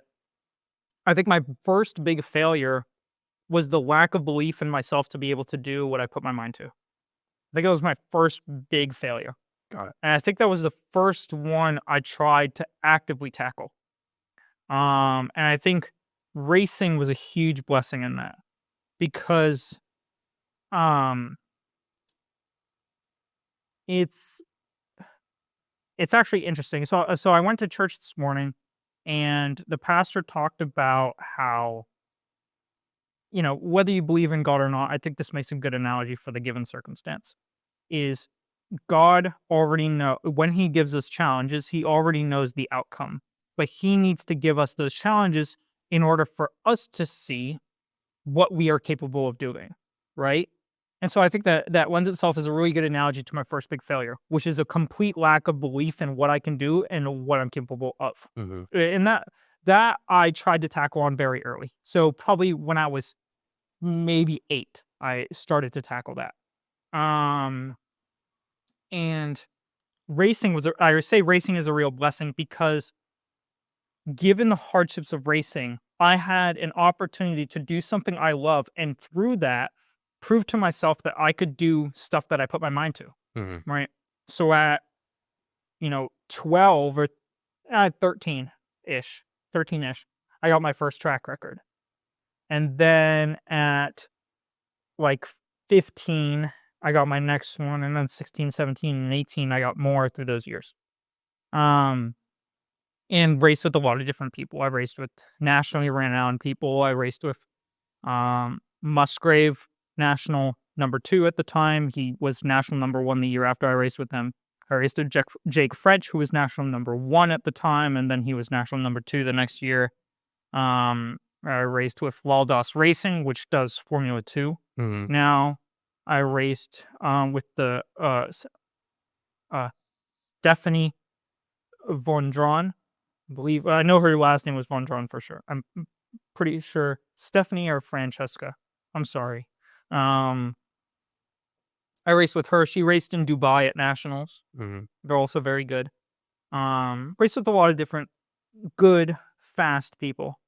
And through learning from those people and also exceeding what they thought was possible out of me and also exceeding what I thought was possible out of myself, I really learned that if I put my mind to things, I can accomplish them. Mm-hmm. And so I think my first big failure was the lack of belief in myself. What about And your worst failure? My worst failure?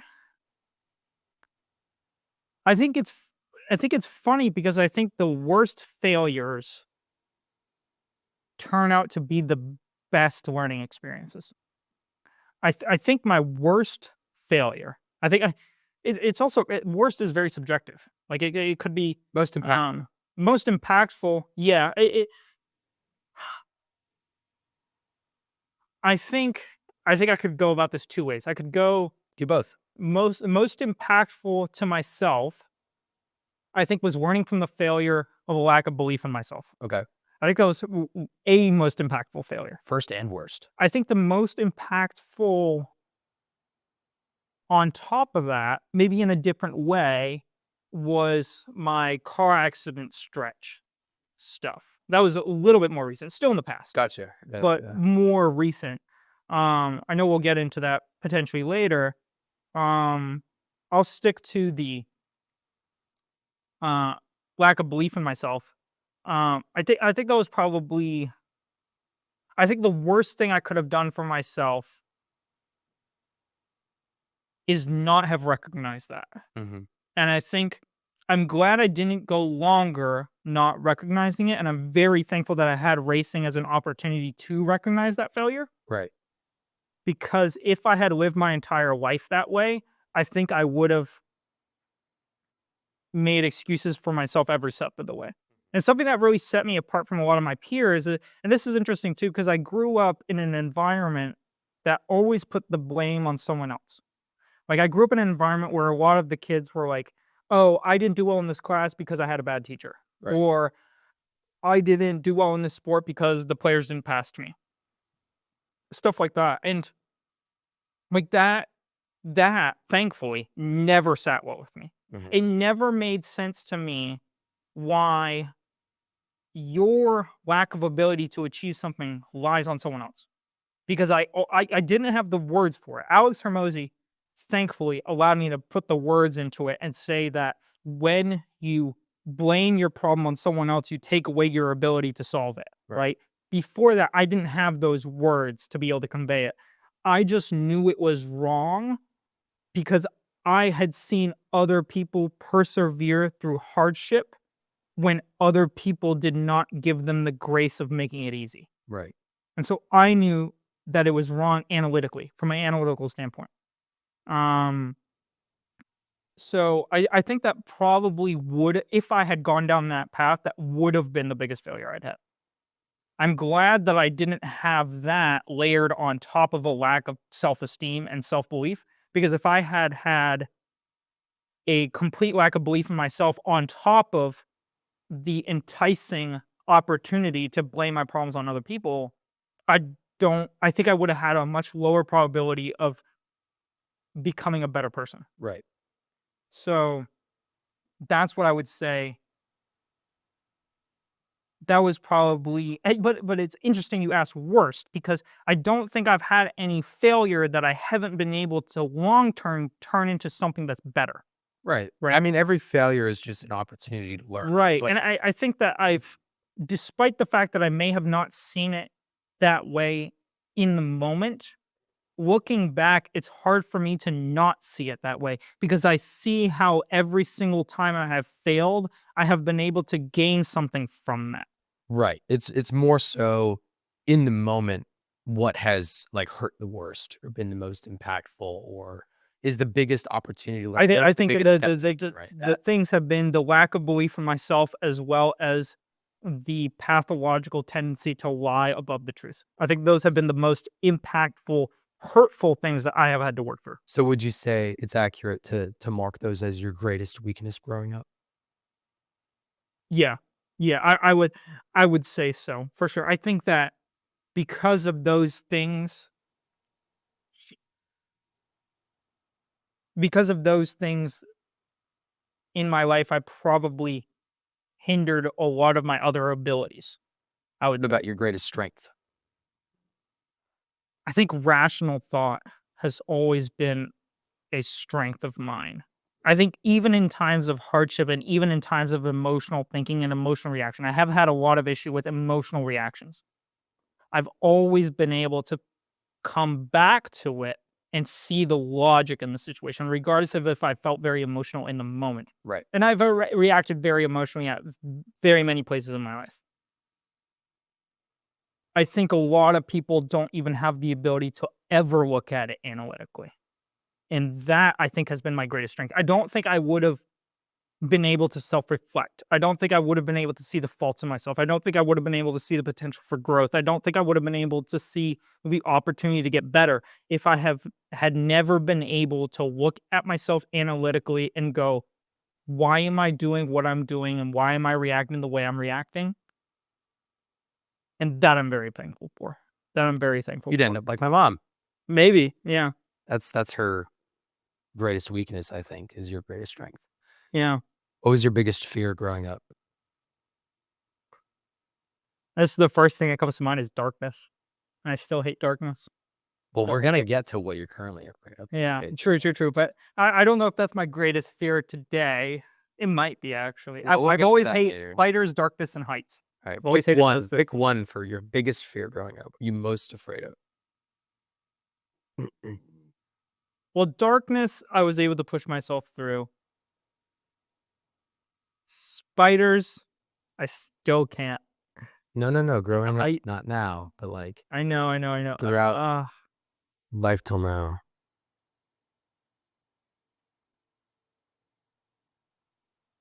Probably spiders were my greatest fear Okay. when I was a kid. I hated spiders. Hated them. All right. Last couple questions for this segment. So last week we did a 1 out of 10 rating at the end of each segment. And it kind of confused me. We had like 6 different 1 to 10 ratings for each one. I rephrased it to make it simple. Okay, cool. How would past Sander rate himself on a scale of 1 to 10? I would say that 14-year-old Sander would have probably, 14 was when I had just started to find success in racing. Mhm. I was starting to exercise more. I'd always had good luck with women, thankfully. Or maybe I just chose people that were easy to get. I don't know. Anyways, I'd say around 14-ish, I would have rated myself an 8. Probably a 7 or 8. Okay. Would present Sander and future Sander agree with that assessment? Let's start with present Sander. Today, do you agree with that version of you being 8 out of 10 for what they were capable of?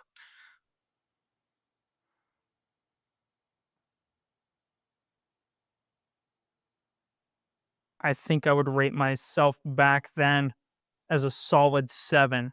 I think the reason I rate myself that high, I know that doesn't even seem that high, but the reason I rate myself higher than maybe a 5 is because everyone around me had a very different way of thinking.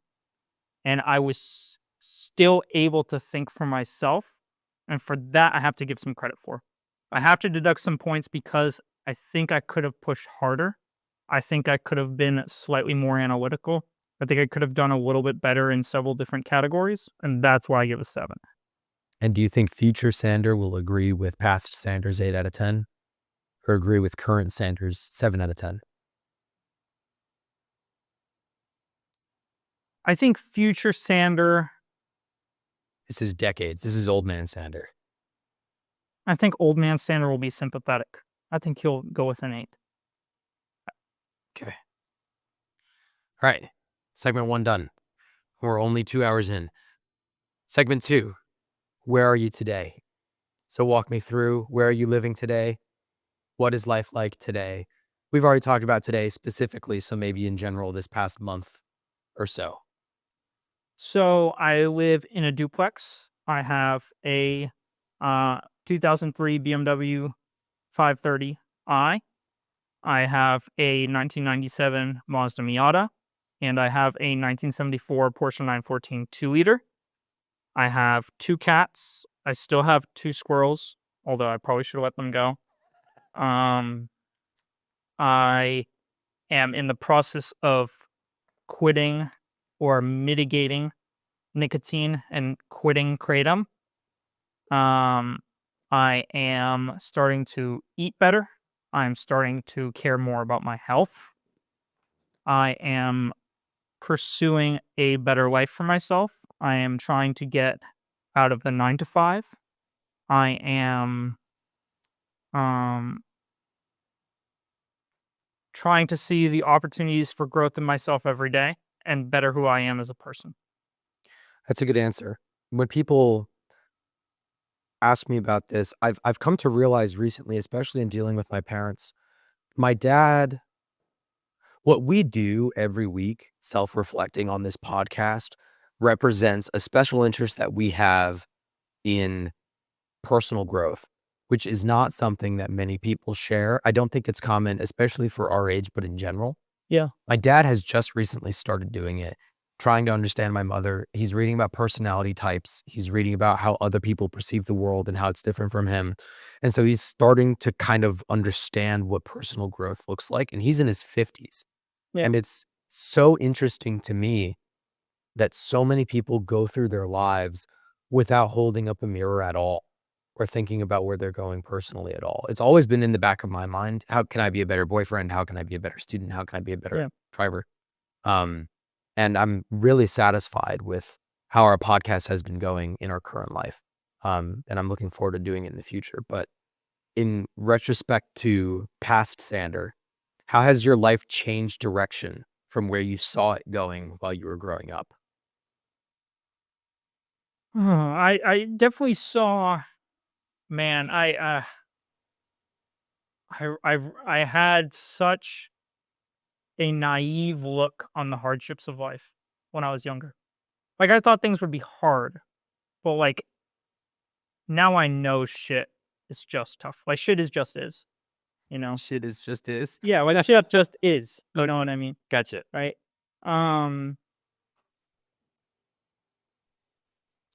I don't want to say that I don't want to say that I have a more realistic outlook of life today, because that's just false. My outlook on life, if anything, has become more aspirational and uh more far fetched by the standard norms than it ever was, and it continues to grow. So I don't want to say that I have not become more realistic in any way by the standard metric of, what is a realistic lifestyle. Right. I would say that I've become more aware of the fact that the reason you have uh ex so what's the word for it? The reason you have exceptional rewards is because you have to go through exceptional hardship. And that I've come to realize much more today than I was when I was younger. When I was younger, I really had a naive look on things of like, if I just worked hard in this club race, I would get it. But now I realize it's like, no, you have to work hard in this club race and you have to work way more than you thought after hours. And you have to put a lot more aside than you thought. And I did put a lot of things aside. Like I did not hang out with friends on the weekend when I was younger. I would go racing. And I did study a lot and I did sim race a lot and I did all these things. But I didn't go door to door to ask for sponsorships.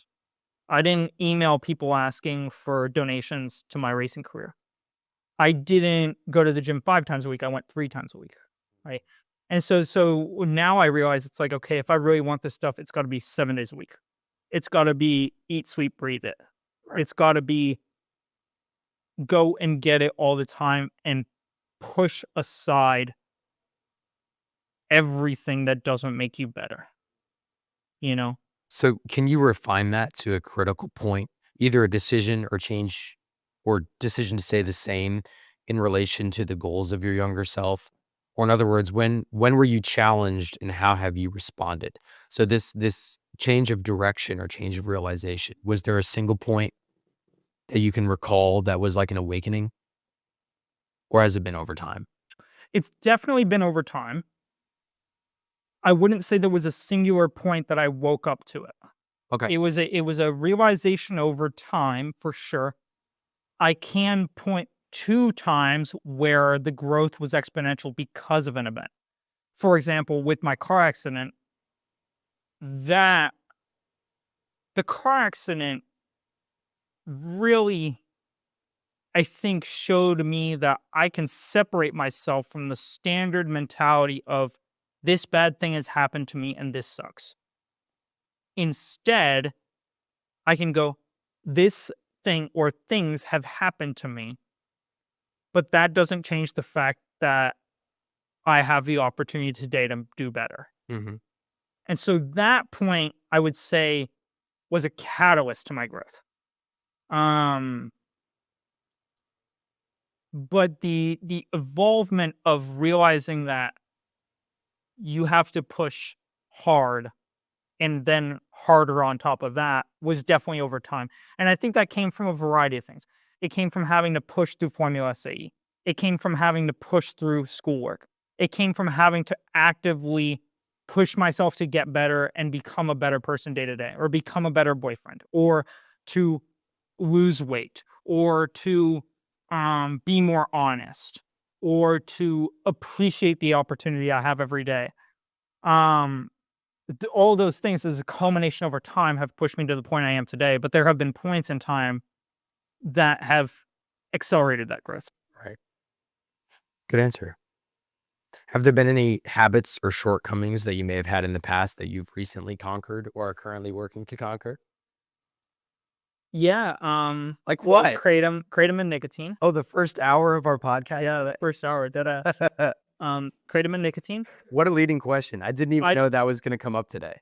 I didn't even read the sheet at all. You don't know what this sheet is. Yeah. I didn't even read the one you sent me, to be honest. I didn't send you a sheet. Oh, okay. Yeah. Well, I didn't read anything. No, I was just like, I'm just gonna go into it cold. I'll be fine. I was gonna finish it last night and send it to you for you to print.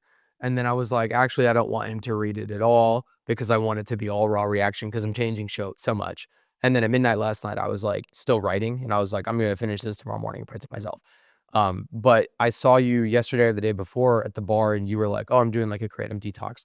And I wasn't sure if you were like quitting entirely or just doing like a week off or something. So I didn't even know that the first hour of this podcast would be what it was. Yeah. So it was an interesting question, but I suppose we've already covered it, right? Well, that's definitely some of the things. So kratom and nicotine are things and habits that I'm trying to quit or mitigate. On a broader spectrum, I am trying to eat healthier, work out more, and even though I continue to prioritize myself and my own goals, trying to and actively putting that at one of the forefronts of my priority, I would say. It hasn't been? I would say in the past, I've prioritized. I think there are times at the past where I've prioritized others' goals over mine without knowing it in the moment, and only upon self-reflection did I realize that. The business. Sure. Got it. Yeah. But I'm trying to be more actively aware. Got it. So this next question is great. You had this on the sheet from last week, and I wanted to keep it and expand upon it. But you had written, is there anything non-negotiable for you today that was negotiable in the past? And it sounds like your goals and your adherence to them is one of them. I think to expand on that too, the value I put in being myself is non-negotiable. I think in the past I have negotiated who I am for the betterment of other people's perspective about me. Mm-hmm. That is no longer negotiable for me. I don't, and I think one of the things that I've done to combat that, at least temporarily, is to kind of shield a majority of my private life out from directly telling people about it unsolicited. Mm-hmm. When people ask me, I share what I feel comfortable. But I don't outwardly express my personal decisions anymore as much as I used to, because for me at this point in time, I think it's valuable for me to learn how to self-reflect on those decisions personally and to understand why I do what I do and to make those decisions for myself. I had a similar awakening when I went through a breakup like 3 or 4 years ago. I was posting on Snapchat a lot, all the car work I was doing. I had a YouTube channel. People want to know what I have going on. And when I went through this breakup, I just turned my phone off and put it in a drawer for 2 weeks. And when I turned it back on, I was expecting, I had 4 hours blocked out to go through all the messages I would have stacked up. And I opened up my phone and there were no notifications. And I went through everything and I hadn't gotten a single message in 2 weeks. And I was like, oh, these people who I thought were waiting like with bated breath every hour for me to post did not care at all, like if I posted at all. And then I realized that I was only posting because I wanted that feedback from other people, and I don't want to live like that. It's funny you mentioned that. I sat down in front of the camera Friday night and I was like, I'm going to post my kratom detox experience on TikTok for other people to go through. And I sat in front of the camera and I was like, it wasn't that I did it for other people. I was still doing it for myself. But there was the potential that I was going to continue doing it for other people that I didn't know if I was going to fall into or not. And I knew that I had done a lot of work to not fall into that. But I didn't want to give myself the potential avenue to do that. That's part of the reason I left the gallon of kratom in my fridge. So did you ultimately not do the video? No, I didn't. Got it. And it was because I didn't want any excuse outside of my own mental ability for what I chose to do. That's good. Although I will say I'm glad that we're still talking about it on the podcast. Yeah. Posting videos of me taking apart my transmission in hopes of entertaining other people is self-absorbed. But posting your experience going through something challenging that, I mean, you're talking about the experience might be what someone else needs to do it themselves. So like the videos you were watching on Friday when you decided to quit, Yeah. you might be that for someone else. So I do think that there's value in that. There is, but just at that moment, because I was really feeling like shit. Right. And just at that moment, I was like, myself. I gotta know that I can do this without having an external influence. Right. And at that moment, I was like, no, I'm gonna go to bed. I forced myself to stay up from 8 p.m. until 10 p.m. I didn't do fuck all for shit in those 2 hours. I just forced myself to stay up because I was like, I need to go to bed at 10 or 10:30 because that's a normal bedtime for me. And even if I don't get anything done over the next 2 hours, I need to go to bed at that time. And I'm going to force myself to be miserable for the next 2 hours. Enjoy the pain and suffering. Enjoy the fact that and reflect on the fact that this is where I've gone to because of what I've done in the past, and understand that this is the reason that I have to suffer now. And so I went to bed at 10:30 that night and, woke up at maybe 7, something like that. And yesterday I went to bed at 10:30 and I woke up at 5:30. Right. So Detox kicking in. yeah. So, it's I just in that moment I needed to know that I was doing it for myself. Right. And that's part of the reason I left the gallon in the fridge too. Mhm. Was like other people can assume that I'm having a drink when I get home, but it's not true. Yeah. And I do that and I leave that in there because I need to know that even when I have it right in front of me when no one knows, that I can still count on myself. And that's part of the reason that I went for the run today. Like I went for a run yesterday barefoot. And I knew it was gonna hurt because I've done this before. And I went barefoot and it sucked. And today I was like, okay, maybe I'll put on socks or something. I was like, no, I'm running fucking barefoot. And so I ran barefoot and I was running and it was fucking painful. And it sucked on the asphalt. And I had two choices. I had the choice to run on the grass, which was right next to the asphalt. Mhm. And I said no to that. And then I had the choice to walk too. Right. And I got to a point where I was running and I ran out of breath and then I walked a little bit. And I was walking there and I was like, if I run the next little bit, I can walk home. And so I ran a little bit and then I walked and I ran and walked and ran, right? And so I continued to mentally push myself to go. And then I got into the water and I put my feet in and it was fucking cold and I hated it. And no one was in the water at all. There were people with jackets on at the beach. Yeah. And I was no shirt on, swim trunks going into the water with like 5-foot high waves. It was super wavy today. And I got in the water and I stayed in and I walked out. I didn't bring a towel with me. I was like, I'm going to enjoy the cold. I'm going to enjoy this pain. And I'm going to remember this. And I'm going to remember the fact that I have to do these things in order to get over and to get through the past bad decisions I made so that in the future, I remember the pain I went through because of my past bad choices. Right. And because of my lack of self-reflection to mitigate my kratom intake. And because of my lack of self-reflection to mitigate my nicotine intake. And that sounds, what's the word for it? It starts with an M, masochistic. Yeah. Like that sounds masochistic in some ways. And someone told me that. And I get that. But it's also important for me to know that I can go through this pain and suffering on my own when no one's watching. I think that by definition it's masochistic, but I understand it because I do the same thing. Right. When I went through the same breakup where I realized it's funny because you and I have different assumptions of people because you assume that if you don't post on your story, other people will assume that you're you're sneaking sips. And my assumption is that whether or not I post it, no one fucking cares about me. But when I went through that same breakup, my vice that I chose wasn't like drugs or alcohol or anything. It was obsessively working out. And so I would work out like 8.5 hours a day. And my girlfriend at the time was really pissed at me for it. But she couldn't be too pissed about it because I was dating two people. Yeah. And we lost one of the girls, and so the other girl who I was still with was really upset with me because she was coping differently. She was just burying it.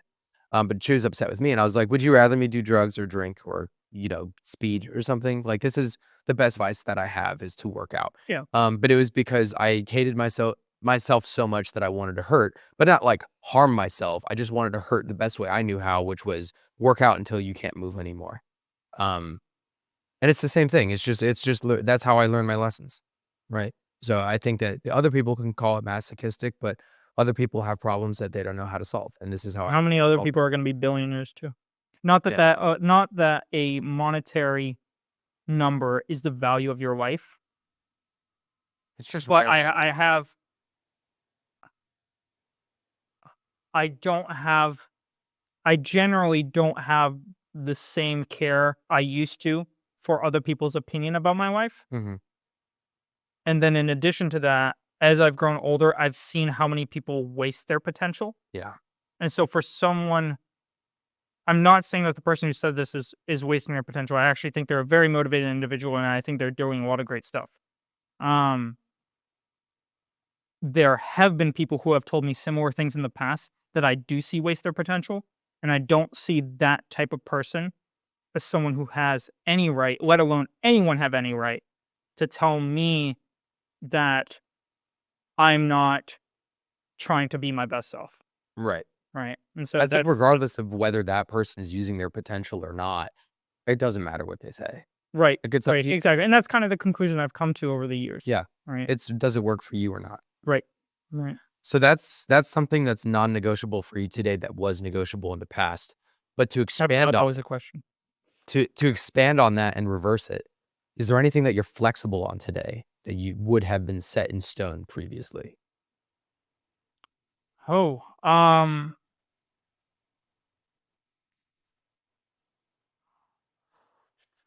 think I was pretty set in stone that I was going to find great success and wealth and achievement through racing. Mhm. Today, I think I see my achievement potential through business, and what business avenue I'm not 100% sure, but I know that if I push myself in business, I will find that avenue, and I think that is slightly more flexible. Are you happy or sad or indifferent about being more flexible on that?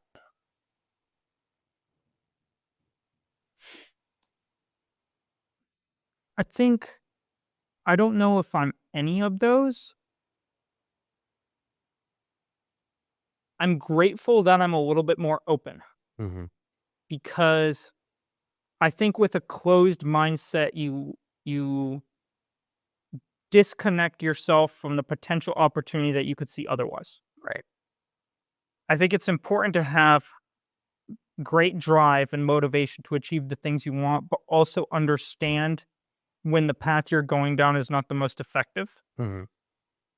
I think that's something I did not see before. Um, and so I'm more so trying to simplify what I do and then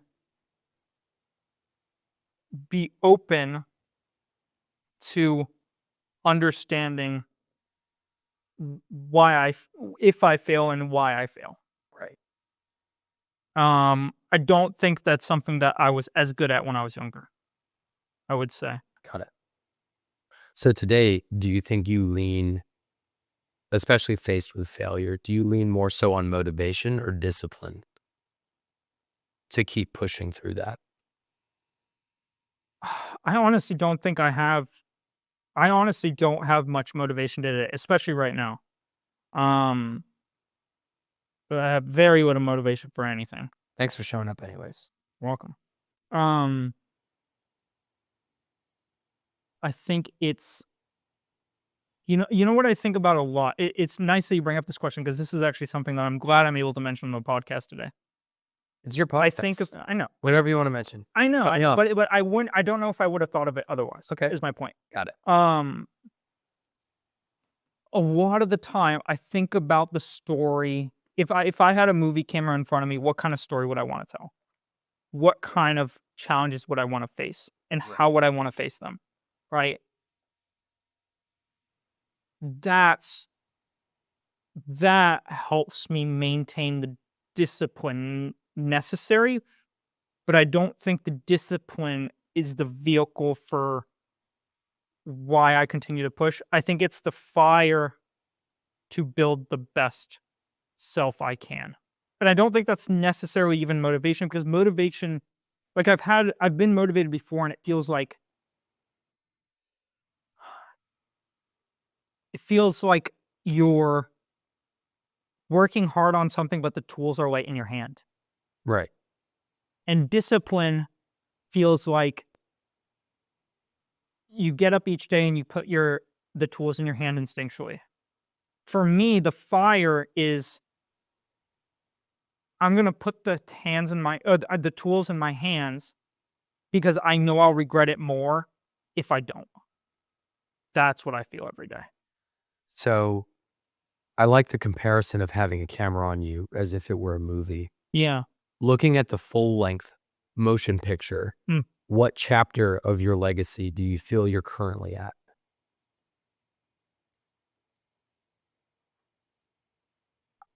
I think I'm about, it's interesting. I think I've just cusped into the start. That's how I What? feel. The start I feel like that. of Like the movie? I feel like that almost. Like I feel like I'm 5%. Okay. I feel as though a large portion of my life up to this point has been a prequel. Okay. And I feel as though now, within the past year and change, I have started the movie.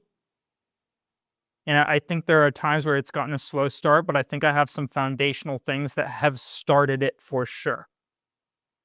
But I don't think I'm very far into my film. What are you most afraid of today? Honestly, death. I think that's my biggest fear. I think that's why I freaked out so much when my blood pressure was high. I think that's why I went on this quit spree. I think that's why I'm starting to prioritize my health more as of recently, even before this exam and visit. I think that my biggest fear, and this started after the car accident, my biggest fear is not having the opportunity to wake up tomorrow and be the best version of myself. That's my biggest fear. Because after that accident, I really realized, like, I have so much opportunity every single day to put my best self forth. And I choose to do that or not. And I should really fucking choose to do that, because a lot of people can't. A lot of fucking people can't. Right? There are more people. I guess if you could criticize this look on it, but there are more people who have died in the past, or more, even if you consider like animals, just there are more animals and people who have died in the past than there are beings who are alive today, I would say. Yep.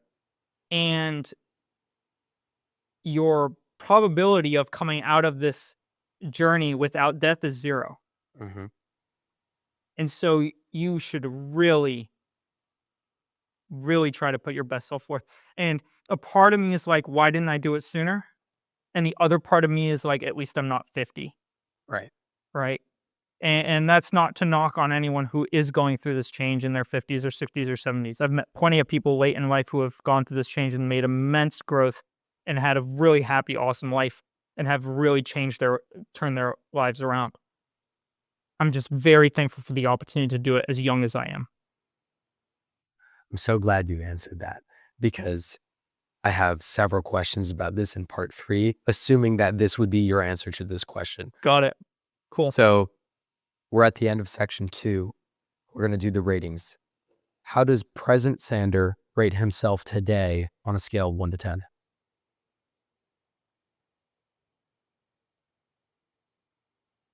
4.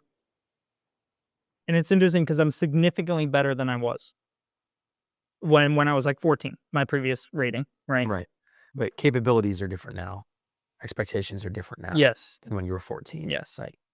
So I would say 4. how would past Sander rate current Sander? Probably a 9. Probably like really good. Like 14-year-old me was looking at, you know, having a car or having a garage or like a good paying job.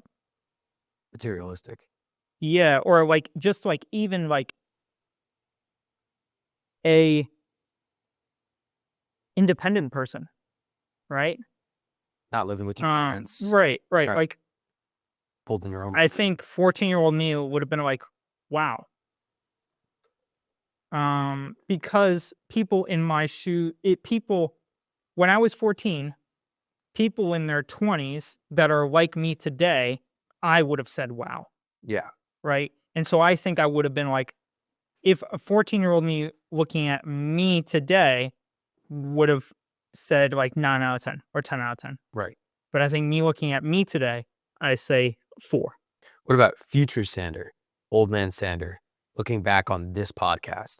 What do you think he's going to think of you?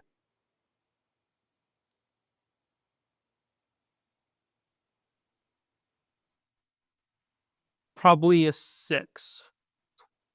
Probably a 6 because I think there's still room for improvement, and I don't think I will ever lose sight of the fact that I have room for improvement. But as I grow older, I will get slightly more sympathetic to the fact that I did work hard.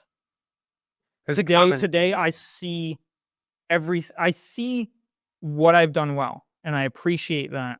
And that's why I even give myself a 4. Mm-hmm.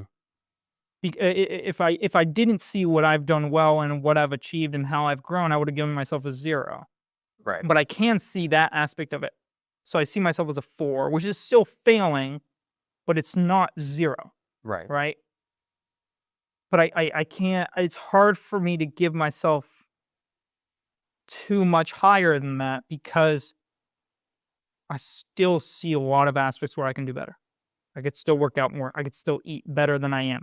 I can still um, be stronger and more fit. I can still work a little bit harder. I can still spend less time on social media. I can still do all those things. So I want to maintain the credibility of what I've done, but not so much satisfaction that I don't know where to go. Right. Okay. That's section 2. On to section 3, where you're going.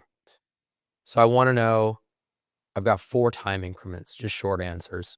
Where do you want to be in 5, 10, 30, and 50 years?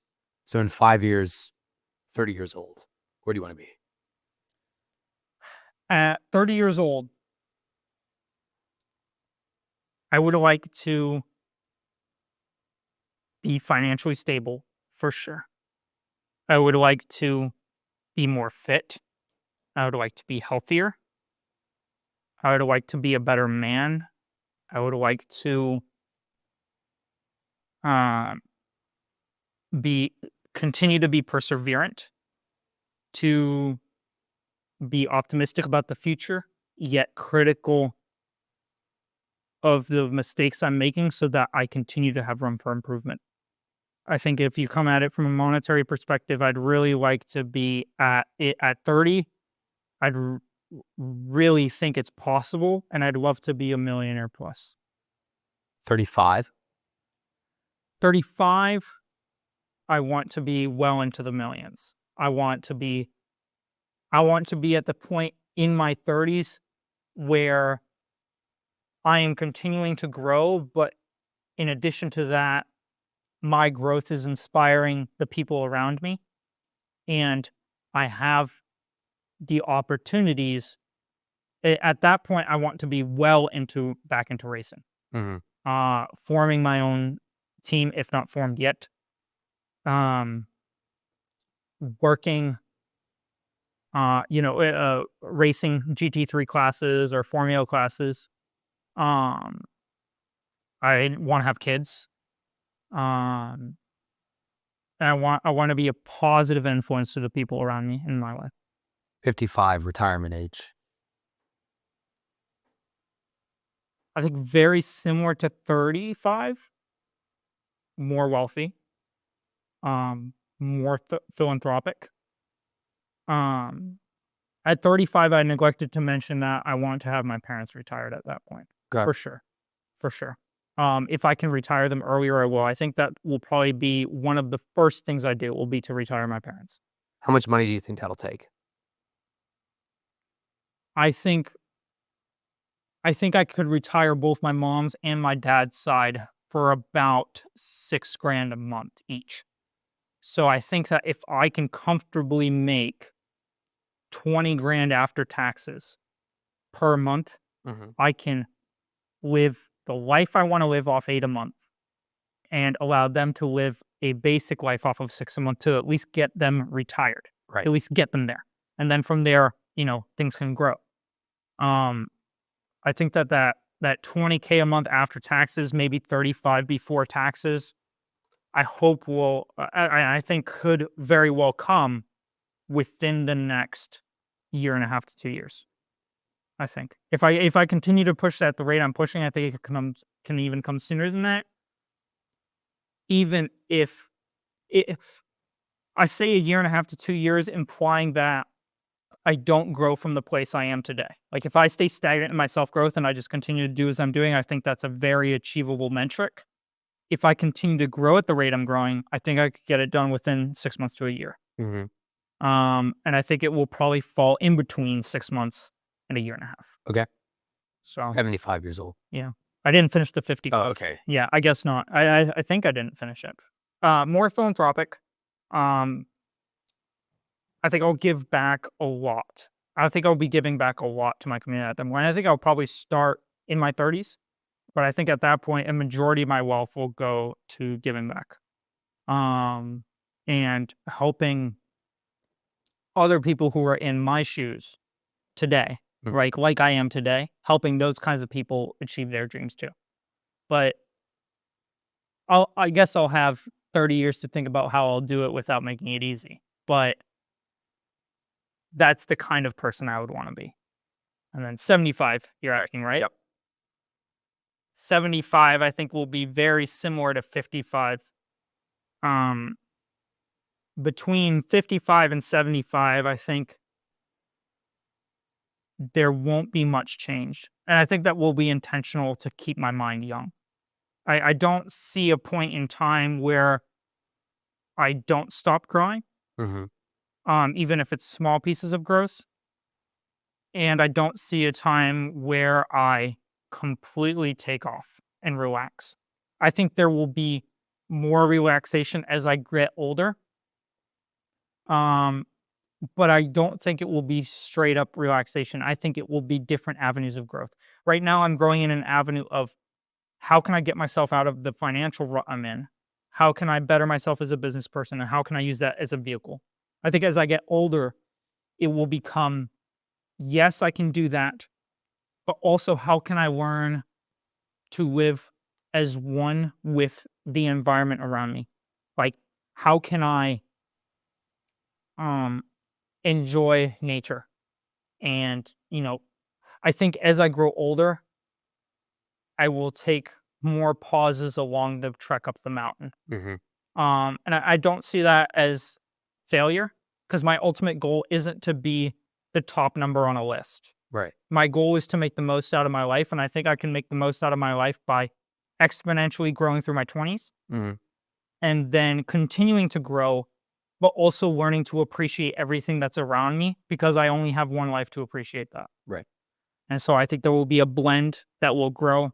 And as I think I get into my 70s, I see myself as shifting my mindset from business and entrepreneurial pushing growth to life self-reflection, philosophical, and world understanding growth. That's how I see myself morphing, if that makes any sense. Yeah. Okay. What major roadblocks are you anticipating, and are you preparing for them already? I think I'm preparing for the ones I can see. Mhm. I can see a roadblock in my health if I continue to not care about it, which I've started to care. But if I fall back into not caring, I can see a roadblock in my future because of that. Well, past Sander will hold you accountable, because if you ever stop doing that, all you gotta do is watch this video, True. and then Very you go, true. "Man, now I really hate myself." Yeah, yeah. Right? And I think that's important. Um, Good to hate yourself. to some extent, Right, I think so. right. Um, I think that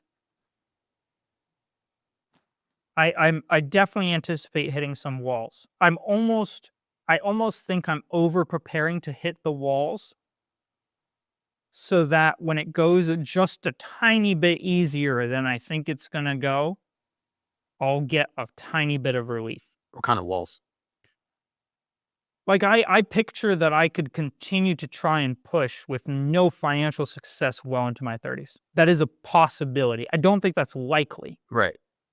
but I think it's important to mentally prepare myself that this journey may change, but my goals do not have to. Right. And um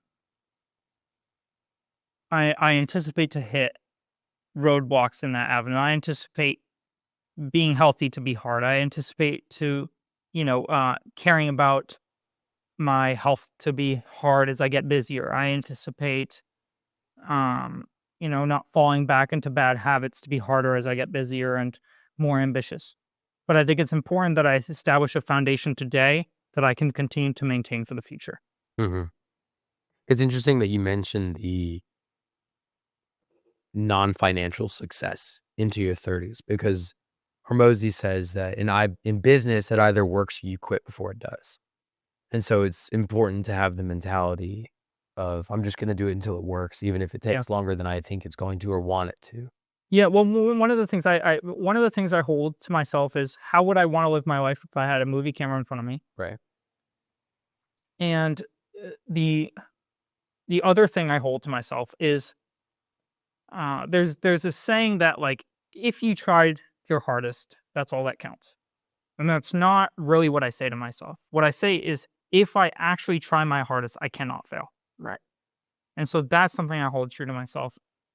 And I find really important alongside this. I guess this kind of gets at some of the masochist accusations that people have made, but I don't I don't love myself for who I am today. I love myself for the potential I can be one day. Right. And I appreciate what I've come to today, but I think it's important to not satisfy yourself with who you are today.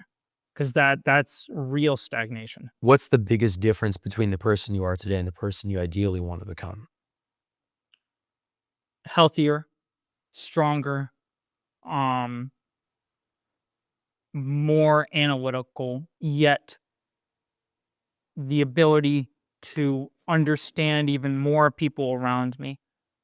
Um, I want to be more uh, philanthropic from a literal sense, I guess.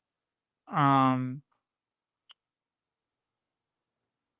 and I think that I think as I grow and I go through challenges, I will become a better person because of it.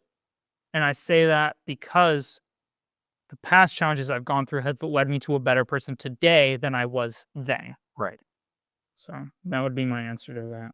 Philanthropic is a good one. You need more money to do it. Yeah. Yeah. How do you define the state of being wealthy?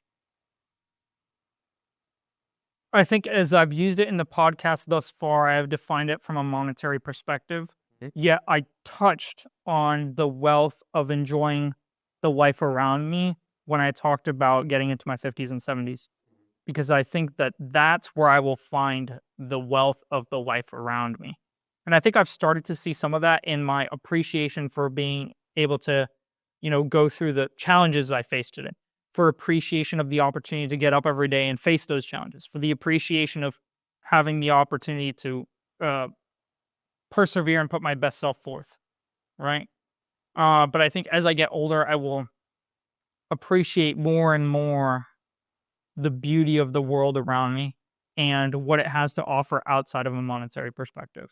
And I think I already do, but I think it will set in as I have more opportunity to pursue that different path of growth without worrying about leaving behind the financial alleviation, if that makes sense. So how do you think your work ethic and your spending habits change as you approach that optimal version of wealth?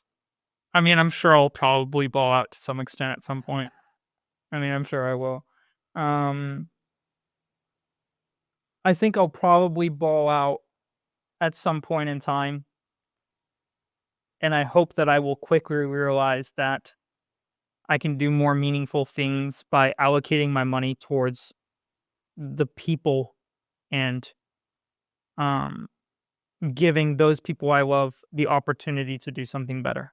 Because ultimately, I think, I have the perspective that I am only here because of the sacrifices my parents and grandparents have made. Mm-hmm. And I would like them to see the fruits of their sacrifices from the court and not just the sidelines. Right. What do you think balling out looks like? Ferraris. Plural. Yeah, probably. I think I think there will be several cars involved in the ball out phase. How long does the ball out phase last? I think it lasts intensely for probably a year or two or less. I think a little bit of it probably sticks for life. I don't know if I'll ever lose the aspect of like it's better to cry in a Ferrari than it is a Ford. Yeah. I don't know if I'll ever lose that. But I think I will start to see the value in trying to alleviate the sadness through the appreciation of life more and more. Not to say that I don't today, but I think there is room for improvement. Easier to appreciate life in a Ferrari. Yeah, but I also like nice shit too. Right. And I don't think I'll ever lose. I don't know if I'll ever lose the. I don't know, because when I was younger, I would say I would never lose the appreciation of having 2 or 3 cars. But that's exactly where I am today, and I do appreciate that, but I don't think I appreciate it as much as I expected to appreciate it. So Yeah, it's you said interesting. you'd be happier, not happy. You can be happier with 5 cars. Yeah, Be even happier if those 5 were Ferraris. You know what I mean? right. I think there will always be an aspect of me, like, I just don't wanna have to look at my bank account to buy expensive shit. And I think that will be something that I always appreciate having, because I think it is fundamentally worse to have to look at your bank account when you go get groceries. Yeah. I think that is fundamentally worse than not having to. Yep. And so I think I will always appreciate that, and I will always appreciate throwing in the little bit of luxury. Yeah. What are the most important achievements that you want to accomplish before you die?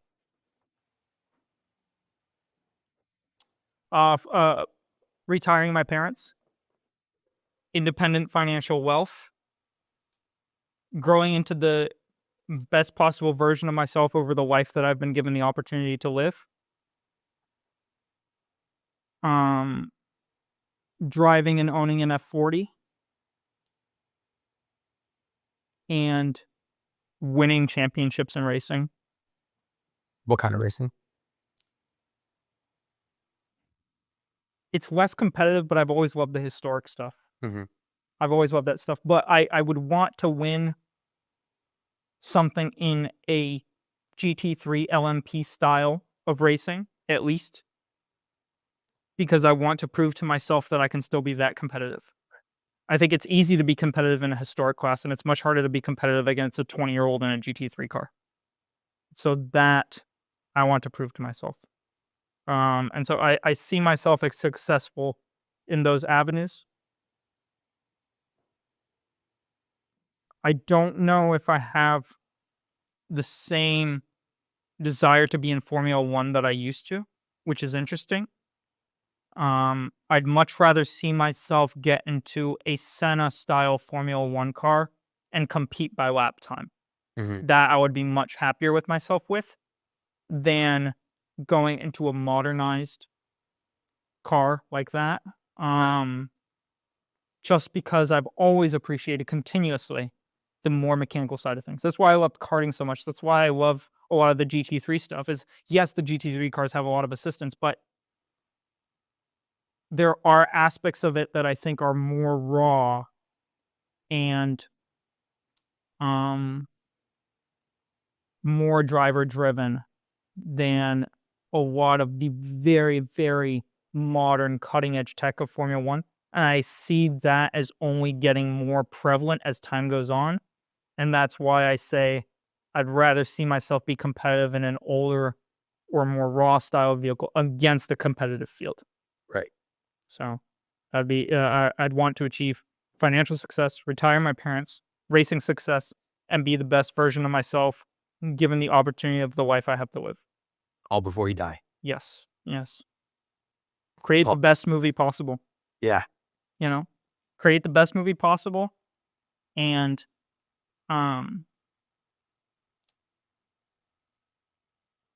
try my hardest, because if I actually do, I know I can't fail. So those are the most important accomplishments before you die. What do you think happens when you die? I think there is an afterlife. I think there is a God. I'd hope that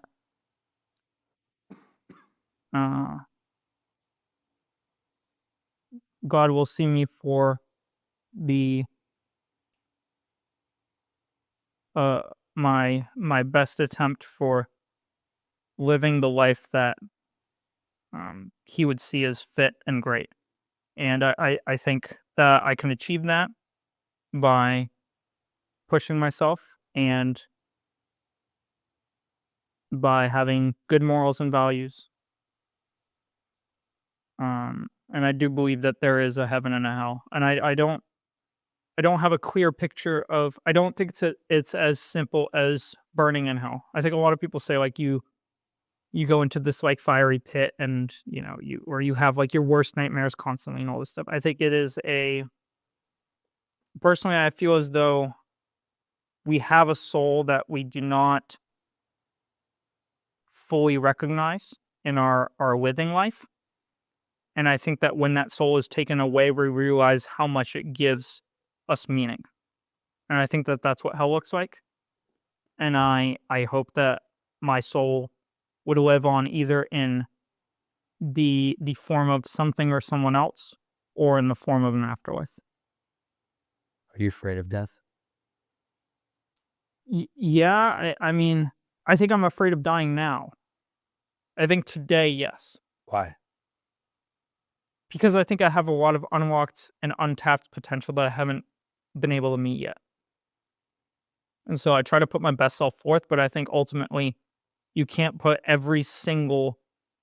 achieve every single thing you'd ever want to achieve in life and become the best version of yourself automatically within a day. I think it takes more than a day. And so I'm afraid of death right now because I feel as though I have untapped potential that I'm working towards, that I want to have the opportunity to continue pushing towards. I think when I'm older, I will not have that same fear. You think eventually you'll achieve enough that you'll be okay with it? I think eventually, I think I will get to a point very, very late in my life where the balance between my business, monetary aspirations, although I hold the self-growth aspirations just as high as my business aspirations right now. I think there will be a time where the center life living aspirations will out achieve all of those. And I will reach a point of, I understand the meaning of life, at least for myself. And at that point, I think that will so far exceed even my growth desires for business or self-growth. And I hope that I will understand that fully. And at the point that I understand that fully, at least for myself, I will be happy to go to the world beyond. In your ideal reality, how does the world see you after you die? I don't think I really care. Um, I want to help people while I'm alive because I feel like I can make the world a better place. But for how people see me for years to come, I think there is the easy potential for it to be misconstrued and completely out of my hands. And I think for that to have value put on it would hinder my ability to grow. And so I continuously over the years, I put less and less value on the way people look at me, and I put more and more value on what I achieve through the growth of myself.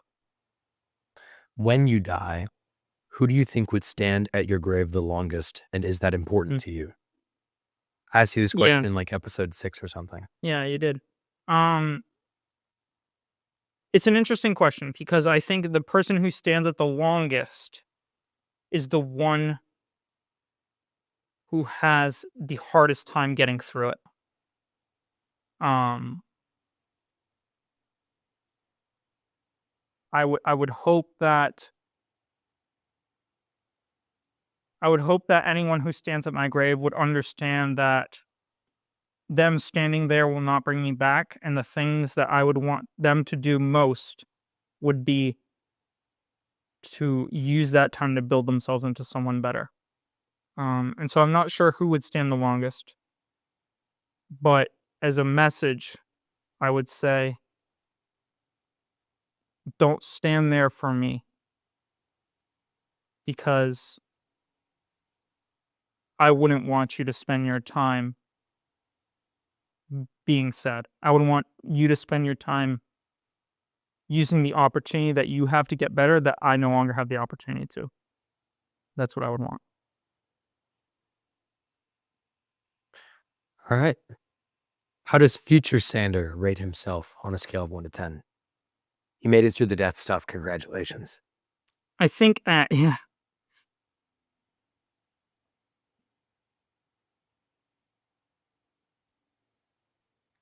I think at like between 75 and 95, I'll probably bounce around between an 8 or a 9.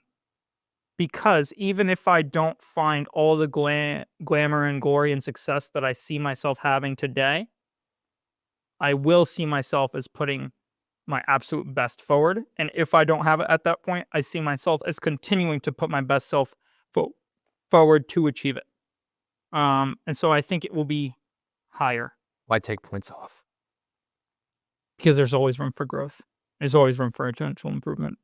Um, I think it would be hard for me to be in my 80s and look at myself as a 4. I sure hope so. Because I think that I think it will be hard to deny the stack of proof I have made for myself by that point to bring myself down to a 4. And I think that there will come a time where I have to be grateful for all that I have done and achieved and tried and persevered through. And so I think that's why I say 8 out of 10 or 8 out of 10 or 9 out of 10. But there always is still a little bit of room for improvement. When he rates himself that way, would past Sander and today's present Sander agree with that? I suppose present Sander would, because you're the one giving him that score. Yeah. Based on your assumption.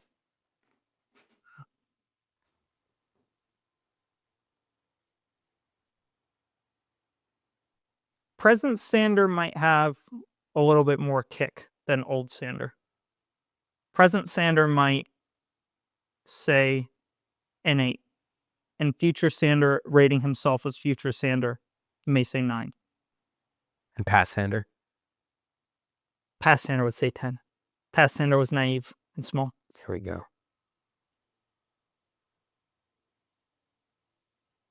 All right. So that's the last section. We got one more segment. It's the this or that game. But I changed, I think, all of them or close to all of them. I kept a few that I liked. There are 28 in total. Last week we had 24. So a couple extra. But I'd like to run through all of them first to get your just like gut reaction to them, and then go back through and talk about the ones that you want to expand on. Sure. You ready? Yep. Lead or follow? Lead. Fear or respect?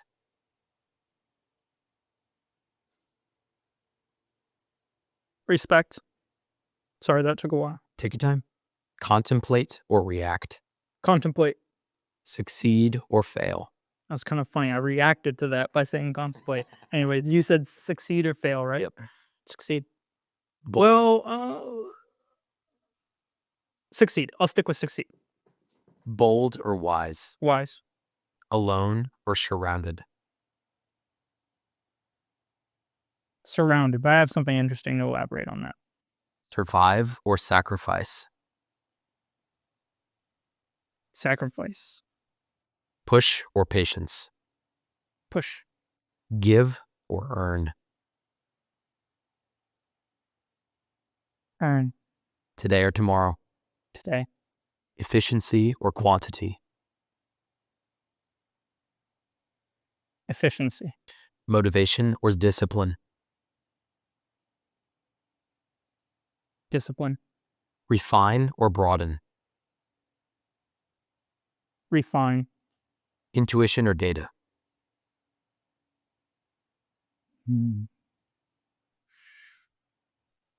Data. Spend or save? Spend, but I have something interesting on that one too. Oversteer or understeer? Oversteer. Overturn. Wing it or plan it?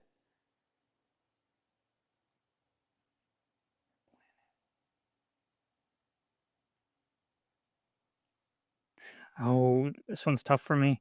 They're gonna say I'm gonna say planet. Early bird or night owl? Early bird would be my preferred if I can get there. Doing or observing? Doing. Team or individual? Individual. Reinvest or dividend? Reinvest. Adrenaline or peace?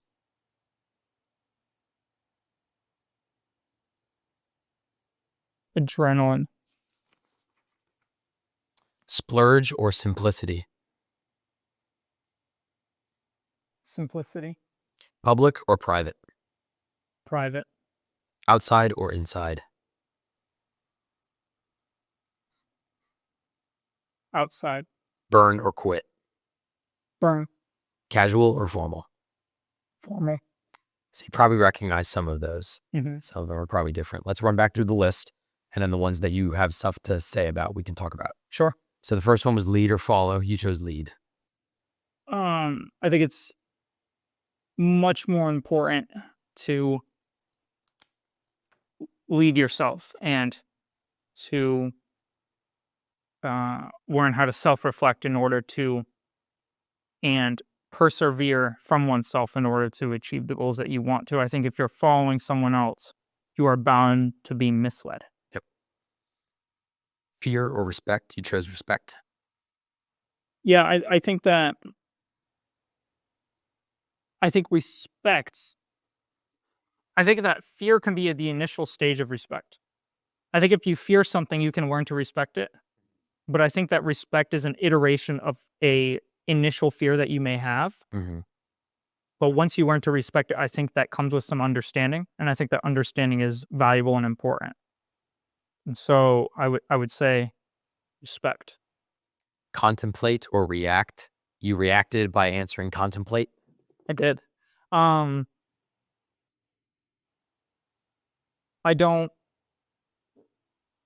I don't see myself as terribly impulsive today, and I don't want to see myself as impulsive in the future. So I think it's important to contemplate rather than to just react, because I've seen myself react in the past, and I've seen that that has resulted more negatively than it has positively. So I think it's important to understand and to contemplate and to think. Succeed or fail? You said succeed after a minute. Yeah. That one's tough for me. I don't see failure quite as failure, which is why I say succeed. Because I think that failure alone can be just failure. It can be just you didn't make it happen. But I say succeed because I think it's about a frame of mind. I think that if you can see failure as success, then you can really change it around. But without seeing failure as success, you can't change it around. And so that's why I say succeed. Bold or wise? You chose wise. Yeah, I think that goes along with my contemplate answer. Is it's important for me. I want my actions and my words to have meaning and thought behind them. I don't like acting impulsively. I don't like being too quick to come to a conclusion.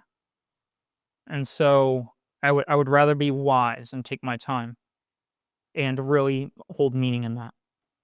Alone or surrounded? You chose surrounded. Yeah, that one was interesting for me because I don't look at it from a literal sense of I need people around me. I looked at it from the sense of I can be alone from a literal sense, but surrounded in this sounds really self-indulgent, but like surrounded in my own ability to grow and achieve. So I think you can be physically alone, but surrounded in the beauty of your thoughts and your potential. And so I think that having those surroundings, regardless whether they're literal or figurative, is important to your growth. There are a lot of different ways to read that one. Yes, for sure. For I sure. like it. Yeah, that's how I read it initially. So My initial thought was alone in the woods or surrounded in the woods. And are you there, surrounded by friends or are you surrounded by enemies? Is it dark? Can you see them? You don't know. yeah, Sometimes alone is scarier because you don't know. true, true. Oh, that's part of the reason I said surrounded too, because I think that given any circumstance, you can always surround yourself with something positive. It's just about a frame of mind, right? And I think that's a really important thing. Right. Survive or sacrifice? You chose sacrifice. Yeah, I think that survival puts the power in something else's hands, and sacrifice puts the power in your hands. Mm-hmm. And so I'd rather see myself sacrifice and fail than survive and succeed. So I would choose sacrifice. Push or patience? You chose push. I think with patience, you fall into an easy trap of not knowing when to stop being patient. So for me personally, I would say pushing through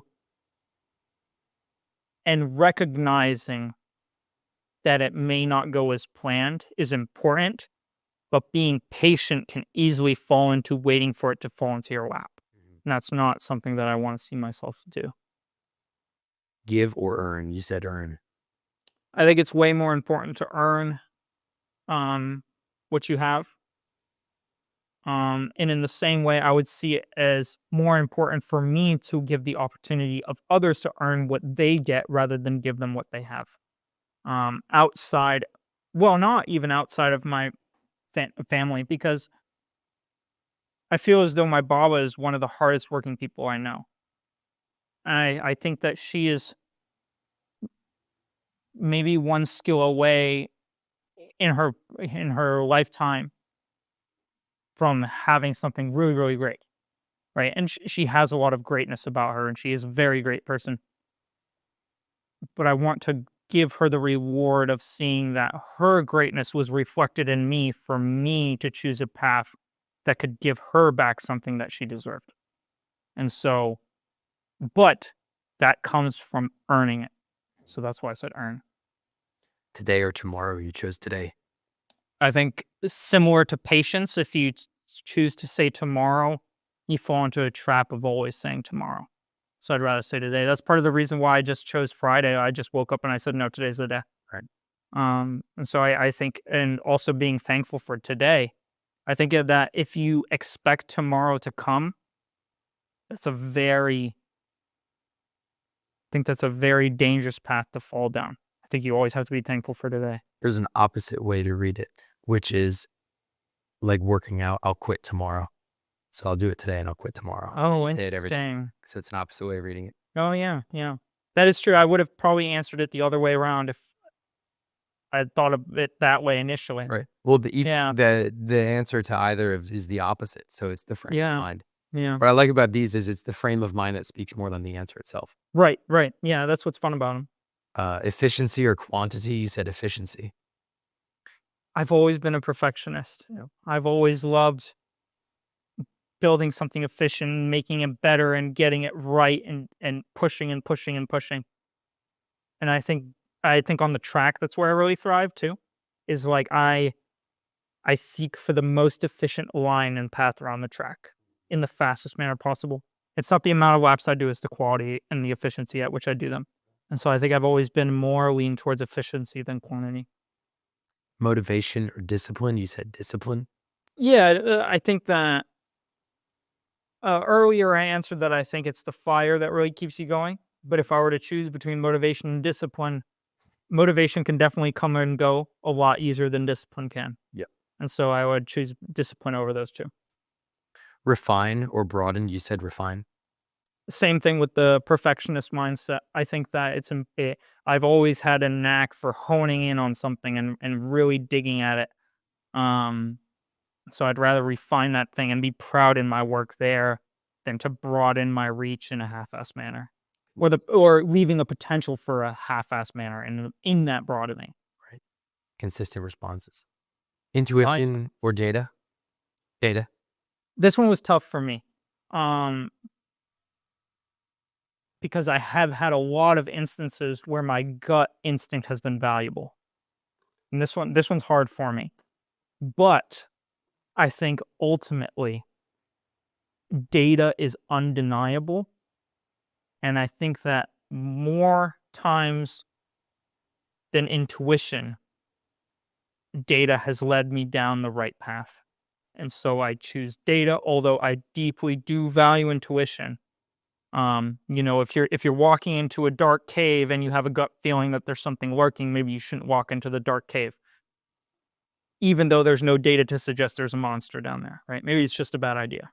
Right. But I think data has given me a lot. Data has given me the ability to look at my life analytically, to grow from a literal perspective, to self-reflect in the mirror, to see where I can develop as a person, to understand the people around me better. And so for that, even though I value intuition immensely, I think I would be more I think I would have a lot harder time if all of my data was taken away than all of my intuition.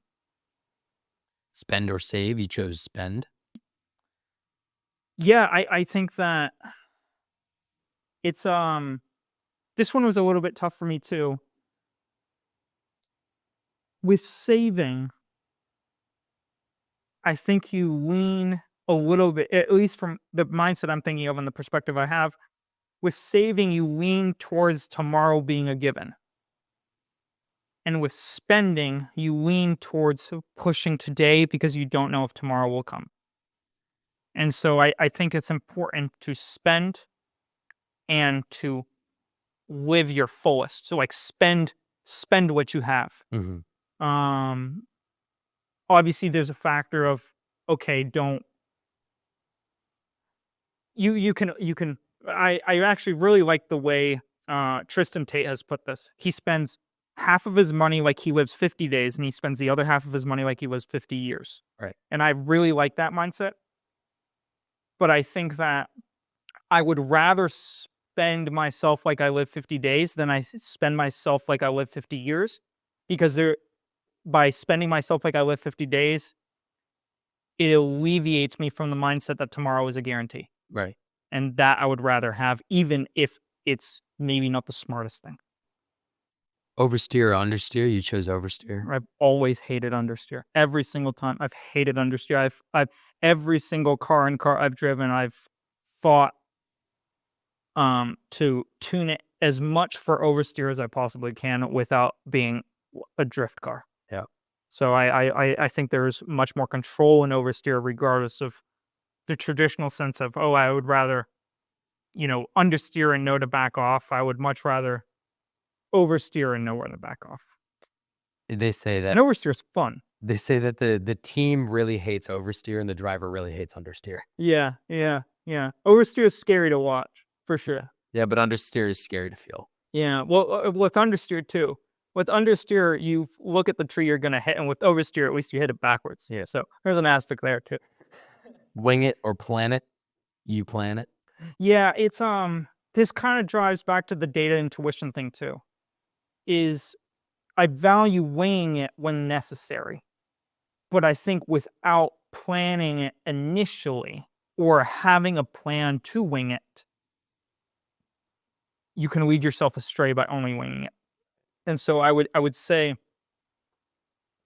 plans, analytical thought, data, and pushing through are all kind of categorized together. Early bird or night owl. You said early bird, ideally. Yeah.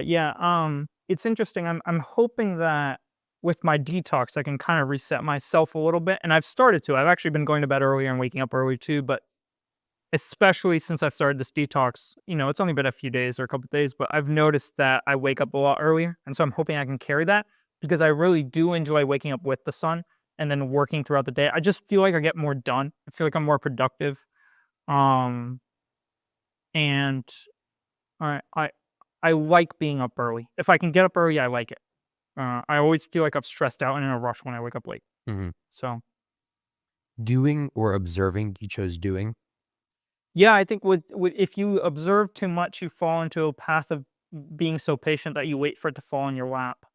And so I would rather do and push and work towards it actively than observe. I think there can be a lot of value from observing, but I think it's important to prioritize doing just above observing, because if you prioritize observing, you could easily fall down a path of where you may only find value in observing. And that's not something I want to see myself do. Right. Team or individual. You chose individual. I think you have to look at yourself first. And you have to, if you can't look at yourself and see where to grow, I don't know if you can effectively look at a team and help them work towards a goal. And so I would say individual. And I think in most parts of my life, I have always strived to work just as hard when no one is watching as when someone is watching. And for that, I say individual. Reinvest or dividend. You chose reinvest. I think that goes along with kind of like the growth. Like, I want to be always growing. I want to be always getting better. I think dividend is important, as in spending is important. Mm-hmm. But I think that reinvest should be just above dividend so that you can continue to utilize today in order to better yourself and not expect tomorrow to always come. Adrenaline or peace. You chose adrenaline. I just like adrenaline. I really do. I love racing. I love the rush. I think that peace is good. There are certain points where I've really enjoyed peace, but I don't think I could value peace as much as I do without the adrenaline either. And I really do love the rush of pushing and persevering and making happen. So I chose adrenaline. Public or private. You chose private. I think private is the most important thing. I think that how the public sees you and how the people around you see you and what they think is far less important, although can be a valuable too, is less important than how you see and grow yourself in private. Kind of along the lines of the only work that matters is the work you do when no one's watching. Mm-hmm. And so I chose private. Outside or inside. You chose outside. Yeah, I do love the outdoors.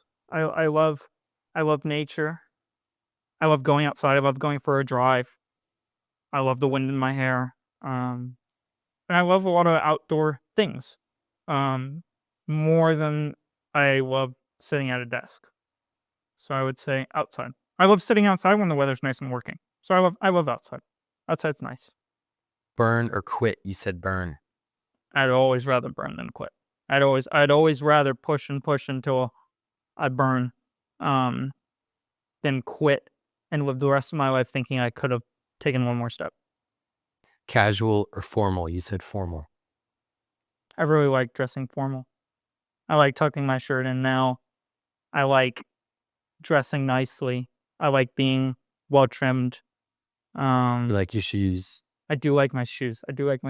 So I said formal. I think it looks nice, and I think there's a certain level of like subtle class that I like about it. All right, so I rewrote pretty much all of these, this or that, Yeah, to that was awesome. more closely align everything throughout. I don't think we skipped many bullet points. So I think I hit everything I was looking to hit. Is there anything else you want to add before we wrap? I think that was an awesome podcast. I think I will be happy to look back on this. So thank you. I think it would be cool. The this or that's work over larger periods of time. Yes, I think we should bring that back. Yeah. Well, we talked about doing like this as a regular check-in, but the problem is that 39 and 40, the multiples are terrible. And also with every iteration, they get further apart because 39 times 5 and 40 times 5 are 5 digits apart, right? But if we bring it back for like 139, 239, and 339, 100 episodes, that's like 2 years-ish. That's a decent enough time to do like a semi check-in. They don't have to be as involved as this, but maybe something like that. If nothing else, maybe we can establish a cadence to do it. Yeah. Every 5 years or something. But yeah, I enjoyed it. Very cool. Thank you. I appreciate it. All right. We end each podcast with a quote that kind of surmises what we talked about that day. We call it dialing in. It's just to regain your focus, just to summarize what we talked about in a single quote, and kind of get back on track to the work that you're doing in and amongst this podcast. So the quote this week is another classic from Alex Ramosi. You don't become confident by shouting affirmations in the mirror, but by having a stack of undeniable proof that you are who you say you are. And I picked this quote as I was writing everything because I knew that you would be bringing it up multiple times, and then you did. Yeah. So, very thanks true. for listening. You know me well. Yeah. Thanks for listening.